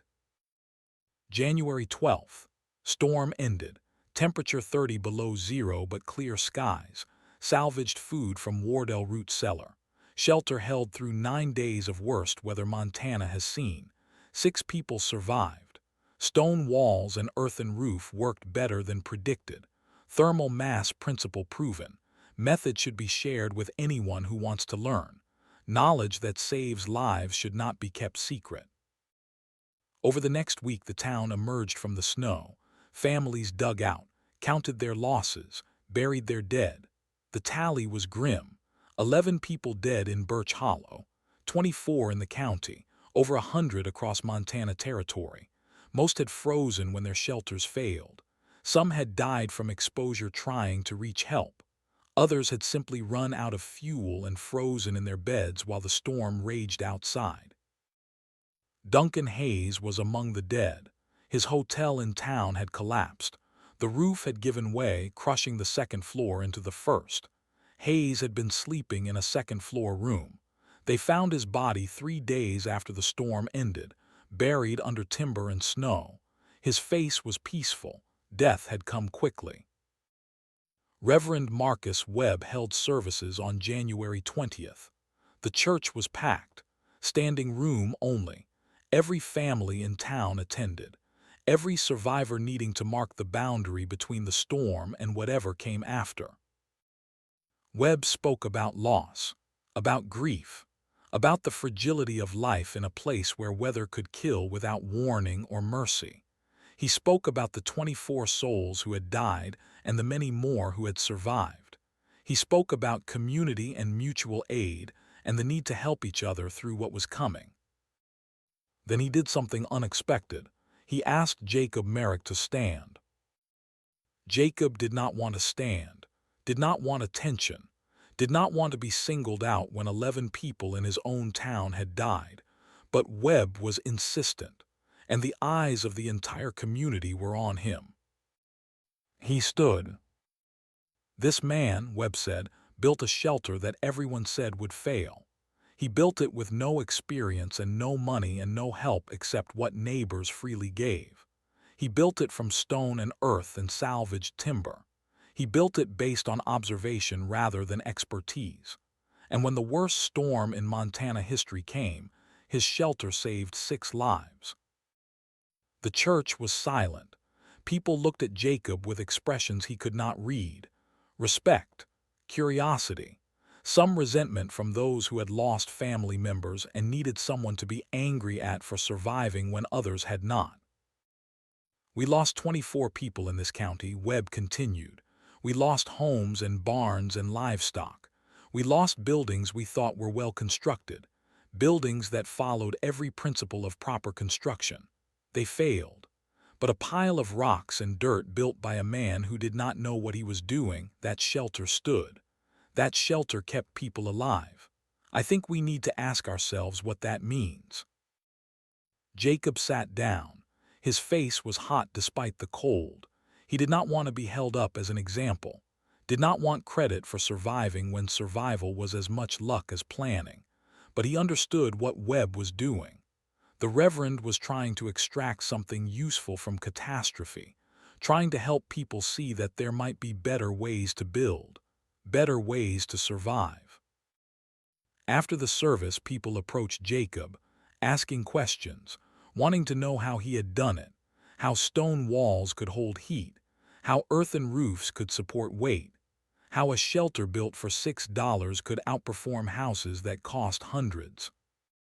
Jacob answered every question, explained the principle of thermal mass, described how stone absorbed heat during the day and released it at night, showed them with his hands how thick the walls were, how deep the earthen layer, how the whole system worked together to create shelter that was better than the sum of its parts.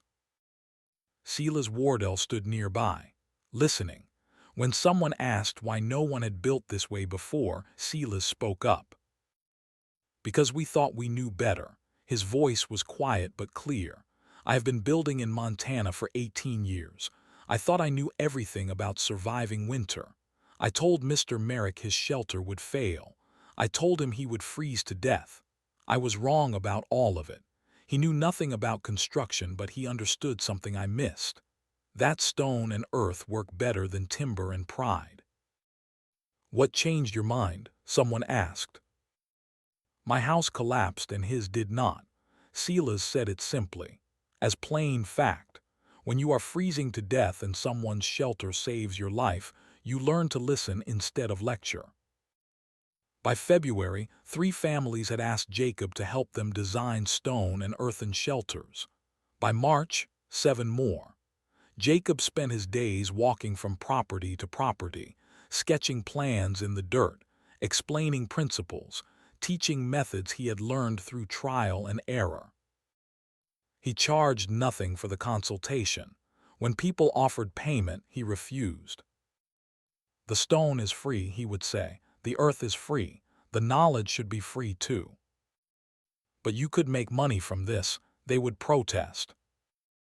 I could, but then only people with money could afford to build safely. And the people who need safe shelter most are the people with no money, like me 4 months ago. Some people did not understand this, could not comprehend why someone would give away knowledge that had value. Duncan Hayes would have understood, would have seen the market opportunity, would have patented the design and charged licensing fees and gotten rich. But Duncan Hayes was dead, and Jacob Merrick was alive, and he had different priorities than dead speculators. The first new shelter went up in late February. A German farmer named Ernst Weber had lost his sod house in the blizzard. He owned land 2 miles east of town. Good land, but no money to buy timber for a proper frame house.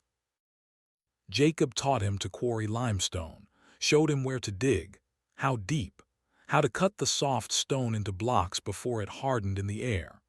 Weber worked for 3 weeks, cutting stone and hauling it to his building site.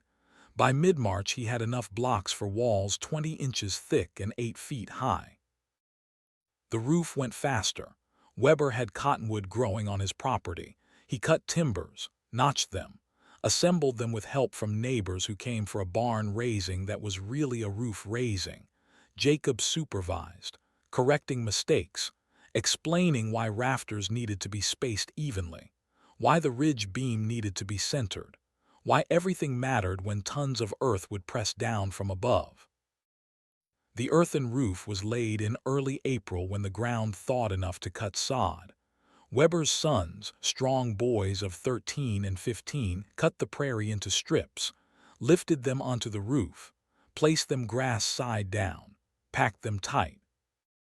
When they finished, Weber stood back and looked at what he had built. Stone walls, earthen roof, no money spent except for a small amount of iron cement to patch the stove they had salvaged from the ruins of their sod house. It looks like your shelter, Weber said to Jacob. It is better than my shelter. You had help. You did not have to figure it out alone. Will it work? Jacob pressed his hand against the stone wall. It was already absorbing heat from the April sun, already warming. Yes, it will work. That summer, 12 families built shelters using Jacob's method. Silas Wardell was the most visible advocate. He rebuilt his ranch with stone walls and earthen roof, hired workers to help because his frost-bitten fingers could not hold tools properly anymore. But he supervised every step, made sure it was done right, made sure the walls were thick enough and the roof was properly supported. When it was finished, he invited the whole town to see it, gave a speech about pride and humility and the importance of learning from mistakes. I built my first house according to every principle I had learned in 18 years of Montana living, Silas said. It collapsed in 9 days. Mr. Merrick built his shelter with no experience and no knowledge except what he observed. It stood through the worst storm we have ever seen. That tells you something about the value of observation over assumption. He pointed at the new stone walls, at the earthen roof that looked like a grassy hill growing out of the prairie. This is how we should build from now on, not because it is cheap, though it is, not because it is easy, though it is not, but because it works. And in Montana, what works is what keeps you alive. People listened, some because they respected Silas, some because they had lost their own homes and needed a better way, some because they were simply practical and could see that stone and earth cost less than timber and shingles. By autumn of 1887, 23 stone and earthen shelters had been built in Ellis County. By the following spring, 47. The method spread to neighboring counties, to families who heard about the cavalry scout who had built something impossible, who had survived something unsurvivable, who was teaching his methods for free because he believed survival knowledge should not be sold. Jacob became known as the Stone Mason, though he protested the title. I am not a mason. I am a man who watched his children shiver and tried something desperate. But the name stuck anyway. People would say, get the stone mason to help you design it. Or, the stone mason says the walls should be 20 inches thick. And Jacob would correct them and they would nod and call him the stone mason anyway. Esther Calloway rebuilt her cottage using the method, 71 years old and cutting stone with hand tools. Jacob helped her quarry the blocks, helped lift the heavy pieces, but mostly he watched her work and marveled at the strength that remained in hands that had survived Irish famine and 40 years of Montana farming. Your father would be proud, Jacob told her one afternoon in May. You learned his stone cutting well. Esther set down her chisel, wiped sweat from her forehead. My father taught me that good walls outlast the people who build them, that you build for the people who come after, not just yourself. She looked at the rising stone walls of her new cottage. You understand that now. What you are teaching people, it will outlast you. People will be building this way 50 years from now and not remember your name, but they will be alive because of what you figured out. I did not figure anything out. I copied your root cellar. You saw application where no one else did. That is figuring out. That is wisdom. You can call it whatever you want, but it is still wisdom. The town wanted to name something after Jacob, a street, a building, something permanent to mark what he had done. He refused repeatedly. I do not need my name on anything, he said. I need people to learn the method. Names fade, knowledge lasts. But Reverend Webb was persistent. By summer they had reached a compromise. Not a building, not a street, but a school program. The Birch Hollow School would teach basic construction principles to every child. Stonework, roof support, thermal mass. Not just theory but practical skills. Every student would learn to cut stone and build walls and understand why earth holds heat better than air. Abigail Wardell, who had defied her father to help Jacob when he needed it most, would be the lead teacher. "This is not about me," Jacob said when they announced the program. "This is about making sure the next generation knows how to build shelter that works." "That is exactly why we are doing it," Abigail replied. "Because you showed us that knowledge is more important than experience, and we want to make sure every child has both." Nate Merrick was among the first students, 9 years old and already understanding principles that most adults struggled to grasp. He could calculate thermal mass by watching how long a stone stayed warm, could design a roof frame that would distribute weight evenly, could cut limestone blocks that fit together so tight you could barely see the mortar between them. "He is a natural," Abigail told Jacob one afternoon. "He has a head for engineering." "He learned from watching," Jacob said. "Same as I did." "No," Abigail shook her head. "You learned from desperation. He is learning from curiosity. That is different. That is better. He will go further than you did because he is starting from a foundation you gave him." Jacob watched his son work, watched him teach younger students how to measure and cut and fit, watched him explain thermal mass using words Jacob had never thought to use. The boy was 9 years old and already a better teacher than his father. Catherine would have been proud, Jacob thought. She always said the boy was smart, always said he would do important things. The seasons turned. Winter came again, gentler than the previous year but still cold enough to kill the unprepared. But fewer people were unprepared now. The stone and earthen shelters proved themselves. Families that had built using Jacob's method stayed warm with less fuel, reported inside temperatures 10 to 15 degrees higher than their neighbors' frame houses, reported fuel consumption half of what had been required in traditional construction. The evidence was undeniable. Stone and earth worked better than timber and shingles, not in every situation, not for every building, but for housing families through Montana winters, the method was superior. Jacob kept teaching, kept walking from property to property, kept explaining and demonstrating and answering questions. He never charged money, never sought credit, just shared what he knew with anyone who wanted to learn. Some people thought he was foolish, giving away knowledge that could make him wealthy.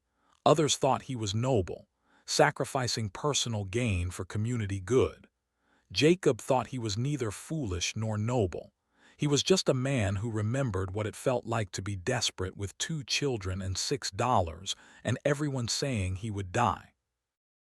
"If I had kept this knowledge to myself," he told Silas one evening in late December, "how many people would have died this winter who are alive now? I do not know, 10, 20. Then teaching costs me nothing and saves them everything. That seems like a fair trade. You could have charged a small amount, covered your expenses."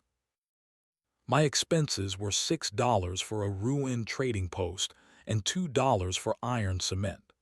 I earned that back in the first week of spring when people paid me in food and supplies for teaching them. Everything since then has been profit I did not ask for and do not need." Silas smiled. "You are either the worst businessman I have ever met or the best human. Maybe I am just tired of watching children freeze." They sat in silence, watching smoke rise from chimneys across Birch Hollow, smoke from stone shelters, smoke from buildings that would not collapse under snow load, smoke from families who would survive the winter because a desperate cavalry scout had tried something impossible and made it work. 1888 brought the railroad. The survey Duncan Hayes had mentioned came through in spring. By summer, crews were laying track. By autumn, the railroad reached Birch Hollow and kept going west toward the mountains. The town grew, new families arrived, merchants, laborers, people looking for opportunity in a place the railroad was making accessible. They needed housing. They asked around for recommendations. Every long-time resident said the same thing. "Talk to Jacob Merrick. He will teach you to build something that lasts." Jacob was 35 years old and looked 50. 2 years of hard living had aged him. His hands were scarred from stone cutting. His back ached from hauling timber and earth. His face was weathered by sun and wind into something that looked carved rather than grown. But his eyes were clear, his mind was sharp, and his willingness to teach was undiminished. He helped design and supervise construction of a new church. Stone walls 24 inches thick, earthen roof supported by massive cottonwood beams. It seated 80 people, cost half what a timber-frame church would have cost, stayed warm in winter with a single stove. Reverend Webb blessed it on Christmas Day 1888, called it a monument to what was possible when people set aside pride and learned from each other. Jacob stood in the back, uncomfortable with the attention. Rose beside him, now 7 years old and already showing signs of Catherine's quiet intelligence. Nate beside Rose, 10 years old and taller than seemed possible for someone so young. "This is because of you," Nate whispered. "This is because of all of us," Jacob corrected. "I built the first one, but everyone else built the rest. Community did this, not me." "But you started it." "I started it by almost dying. That is not something to celebrate." "But you did not die, and now all these people are not dying either. That is something to celebrate." Jacob looked at his son, at the serious face and thoughtful eyes, at the boy who was becoming a man right in front of him. "Maybe you are right," he said. "Maybe survival is worth celebrating." 1889, 1890. The years passed. Jacob's children grew. Nate became interested in actual engineering, started reading books about mathematics and physics, started understanding the principles behind what his father had discovered through observation: thermal conductivity, specific heat capacity, R values and BTU transfer rates. He would explain these concepts to Jacob in the evenings. His father would listen and nod and try to follow. "So what I did," Jacob said one night, "that was thermal mass storage." Yes, stone has high thermal mass. It absorbs heat slowly and releases it slowly. That makes it perfect for passive temperature regulation. And the earthen roof. High R value insulation. Earth insulates better than air. The thicker the layer, the better the insulation. Plus the grass roots create additional air pockets which increase insulation efficiency. Jacob shook his head in amazement. "I did all that without knowing what I was doing." "You knew what you were doing. You just did not know the words for it. Knowledge without vocabulary is still knowledge." In 1891, a civil engineer from Helena came to Birch Hollow. His name was Thomas Brennan, no relation to Sila's. He was writing a paper on vernacular architecture in Montana Territory. He wanted to document Jacob's method, wanted to publish it in engineering journals so the knowledge could spread beyond word of mouth. Jacob agreed to be interviewed, spent 3 days explaining everything: how he had observed the root cellar, how he had designed the roof, how the stone walls had performed better than expected. Brennan took notes, drew diagrams, asked technical questions Jacob could not always answer. "You created something remarkable," Brennan said at the end.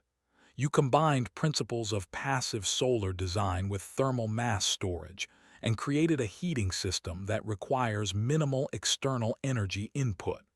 Universities will study this." "I just tried not to freeze." That is how most engineering advances happen. Someone faces a problem, tries something desperate, discovers it works. Then people with education figure out why it works and give it impressive names. The paper was published in spring of 1892. Brennan called the design the Merrick system, described it in detail with drawings and thermal calculations, gave Jacob credit as the originator, but also noted contributions from Esther Calloway, who had taught Irish stone cutting techniques, and from Silas Wardell, who had advocated for widespread adoption after his initial skepticism. The paper spread. Other engineers read it, started recommending stone and earth construction for cold climate housing, started teaching it in universities as an example of effective vernacular design. Jacob did not read the paper, could barely understand the technical language, but he was pleased the knowledge was spreading, pleased that families in places he would never visit might build safer shelter because someone in Montana had tried something desperate and written it down. 1895. Jacob was 43 years old. Nate was 18 and apprenticing with a surveyor for the railroad. Rose was 15 and teaching younger children at the Birch Hollow School. Both children were healthy. Both were thriving. Both had survived what should have killed them because their father had refused to accept death as inevitable. Silas Wardell died that autumn. Heart failure, quick and relatively painless. He was 65 years old, had lived 18 years longer than his doctor predicted when he first came to Montana. Martha buried him in the town cemetery under a headstone that read, "Here lies Silas Wardell." He learned that being wrong was better than being dead. Jacob attended the funeral, stood in the back while Reverend Webb spoke about Silas's contributions to the community, his advocacy for better construction, his willingness to admit mistakes and change his mind. After the service, Martha approached Jacob. She was 61 years old, still strong, still sharp.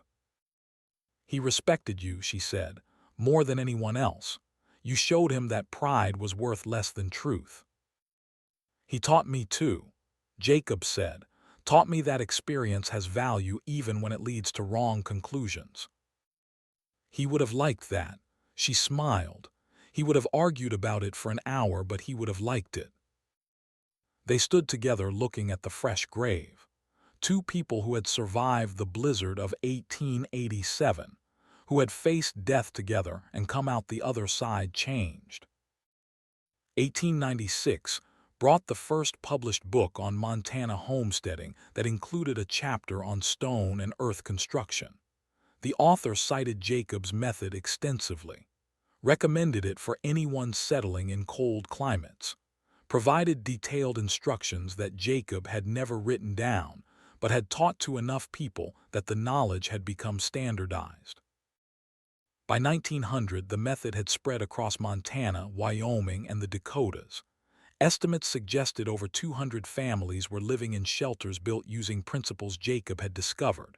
Some had modified the design, added windows, created multi-room layouts, built second stories, but the core remained the same: stone walls for thermal mass, earthen roofs for insulation, passive heating that required minimal fuel. Jacob was 50 years old. His children were grown. Nate was working as a surveyor for the railroad. Rose had married a schoolteacher and moved to Helena. Both visited regularly. Both brought their own children to meet the grandfather who had built something impossible. Jacob still lived in the original stone shelter, still slept under the earthen roof he had constructed in 1886. The walls were as solid as the day he built them. The roof still held despite 14 years of snow load and wind and rain. He had expanded it once, added a second room when the children needed more space, but the original shelter remained the heart of it. The four walls he had bought for $6, the roof he had built from salvaged timber and prairie sod, the stove he had patched with borrowed iron cement. Reverend Webb came to visit one afternoon in October 1900. They sat outside in the autumn sun, watching clouds build over the mountains. "Do you ever regret it?" Webb asked. "Giving the knowledge away for free, you could be a wealthy man." Jacob was quiet for a moment. Then he smiled. "I am a wealthy man. My children are alive. My grandchildren will learn to build shelter that works. Hundreds of families sleep warm because of something I figured out. That is wealth. Most people would want money too. Most people did not watch their children shiver and wonder if they would freeze before morning. That changes what you value. What do you value? Jacob thought about the question, looked at the stone shelter, at the mountains beyond, at the town that had grown up around him. Knowledge that saves lives, he said finally. Community that shares instead of hoards. Children who learn from their parents' mistakes instead of repeating them. Those are the things worth having. Webb nodded slowly. That is why we named the school program after you. I asked you not to do that. We did it anyway. Some things are more important than what people ask for. They sat in comfortable silence. Two old men who had watched Birch Hollow transform from a collection of desperate families into a real community, who had survived together, who understood that survival was never individual but always collective. Jacob Merrick died on March 15, 1903. He was 51 years old. Heart failure, the doctor said, quick and painless. He died in his sleep in the stone shelter he had built 17 years earlier. They found him sitting in his chair, the chair Nate had built for his 40th birthday, facing the stove that had kept him alive through the blizzard of 1887. The fire had burned down to embers, but the stone walls still held warmth. The funeral was the largest Birch Hollow had ever seen. Over 200 people attended, families who had built using his method, students who had learned from his teaching, children who were alive because their parents had listened when a desperate cavalry scout explained that stone remembered heat. Reverend Webb spoke, but so did others. Ernst Weber, Esther Calloway's daughter, Abigail Wardell, who had become the most respected teacher in the county. Each person shared a story. Each story was about how Jacob had helped them, taught them, saved them. Nate spoke last. His voice was steady, but his eyes were wet. My father was not an engineer, Nate said. He was not a builder. He was not educated in construction or architecture or any of the things people associate with good building. He was a cavalry scout who knew how to track and how to survive, and how to refuse death when death seemed certain. He built our shelter because he had no other choice. He built it wrong by every standard of proper construction. He used burned timbers that should have failed. He put tons of earth on a roof that should have collapsed. He did everything people said was impossible. And it worked. It worked better than anyone predicted. It worked so well it saved 6 lives in the worst storm Montana has ever seen. My father spent the rest of his life teaching that method to anyone who wanted to learn. He never charged money, never sought fame, never asked for anything except that people listen and try and share what they learned with others. Nate paused, looked at the crowd. That is his legacy, not the buildings, though there are many, not the method, though it is sound, but the idea that knowledge which saves lives should be free, that community matters more than profit, that desperate measures sometimes work better than expert advice. He taught me that, he taught all of us that, and we should remember it. They buried Jacob Merrick in the town cemetery. The headstone read, Jacob Merrick, 1852 to 1903. He built what others said was impossible. The stone shelter stood empty for a time. Then Nate moved back to Birch Hollow with his family, used it as his workshop, raised his own children there, taught them to cut stone and build walls and understand thermal mass. By 1920, over 500 stone and earthen shelters had been built across the northern plains. The method had been refined, improved, adapted to different climates and different materials, but the core principle remained: stone for thermal mass, earth for insulation, passive heating that required minimal external energy. Engineering schools taught it. Architecture programs studied it. The Merrick system became standard curriculum for anyone designing cold climate housing. Jacob's name faded, but his knowledge lived on.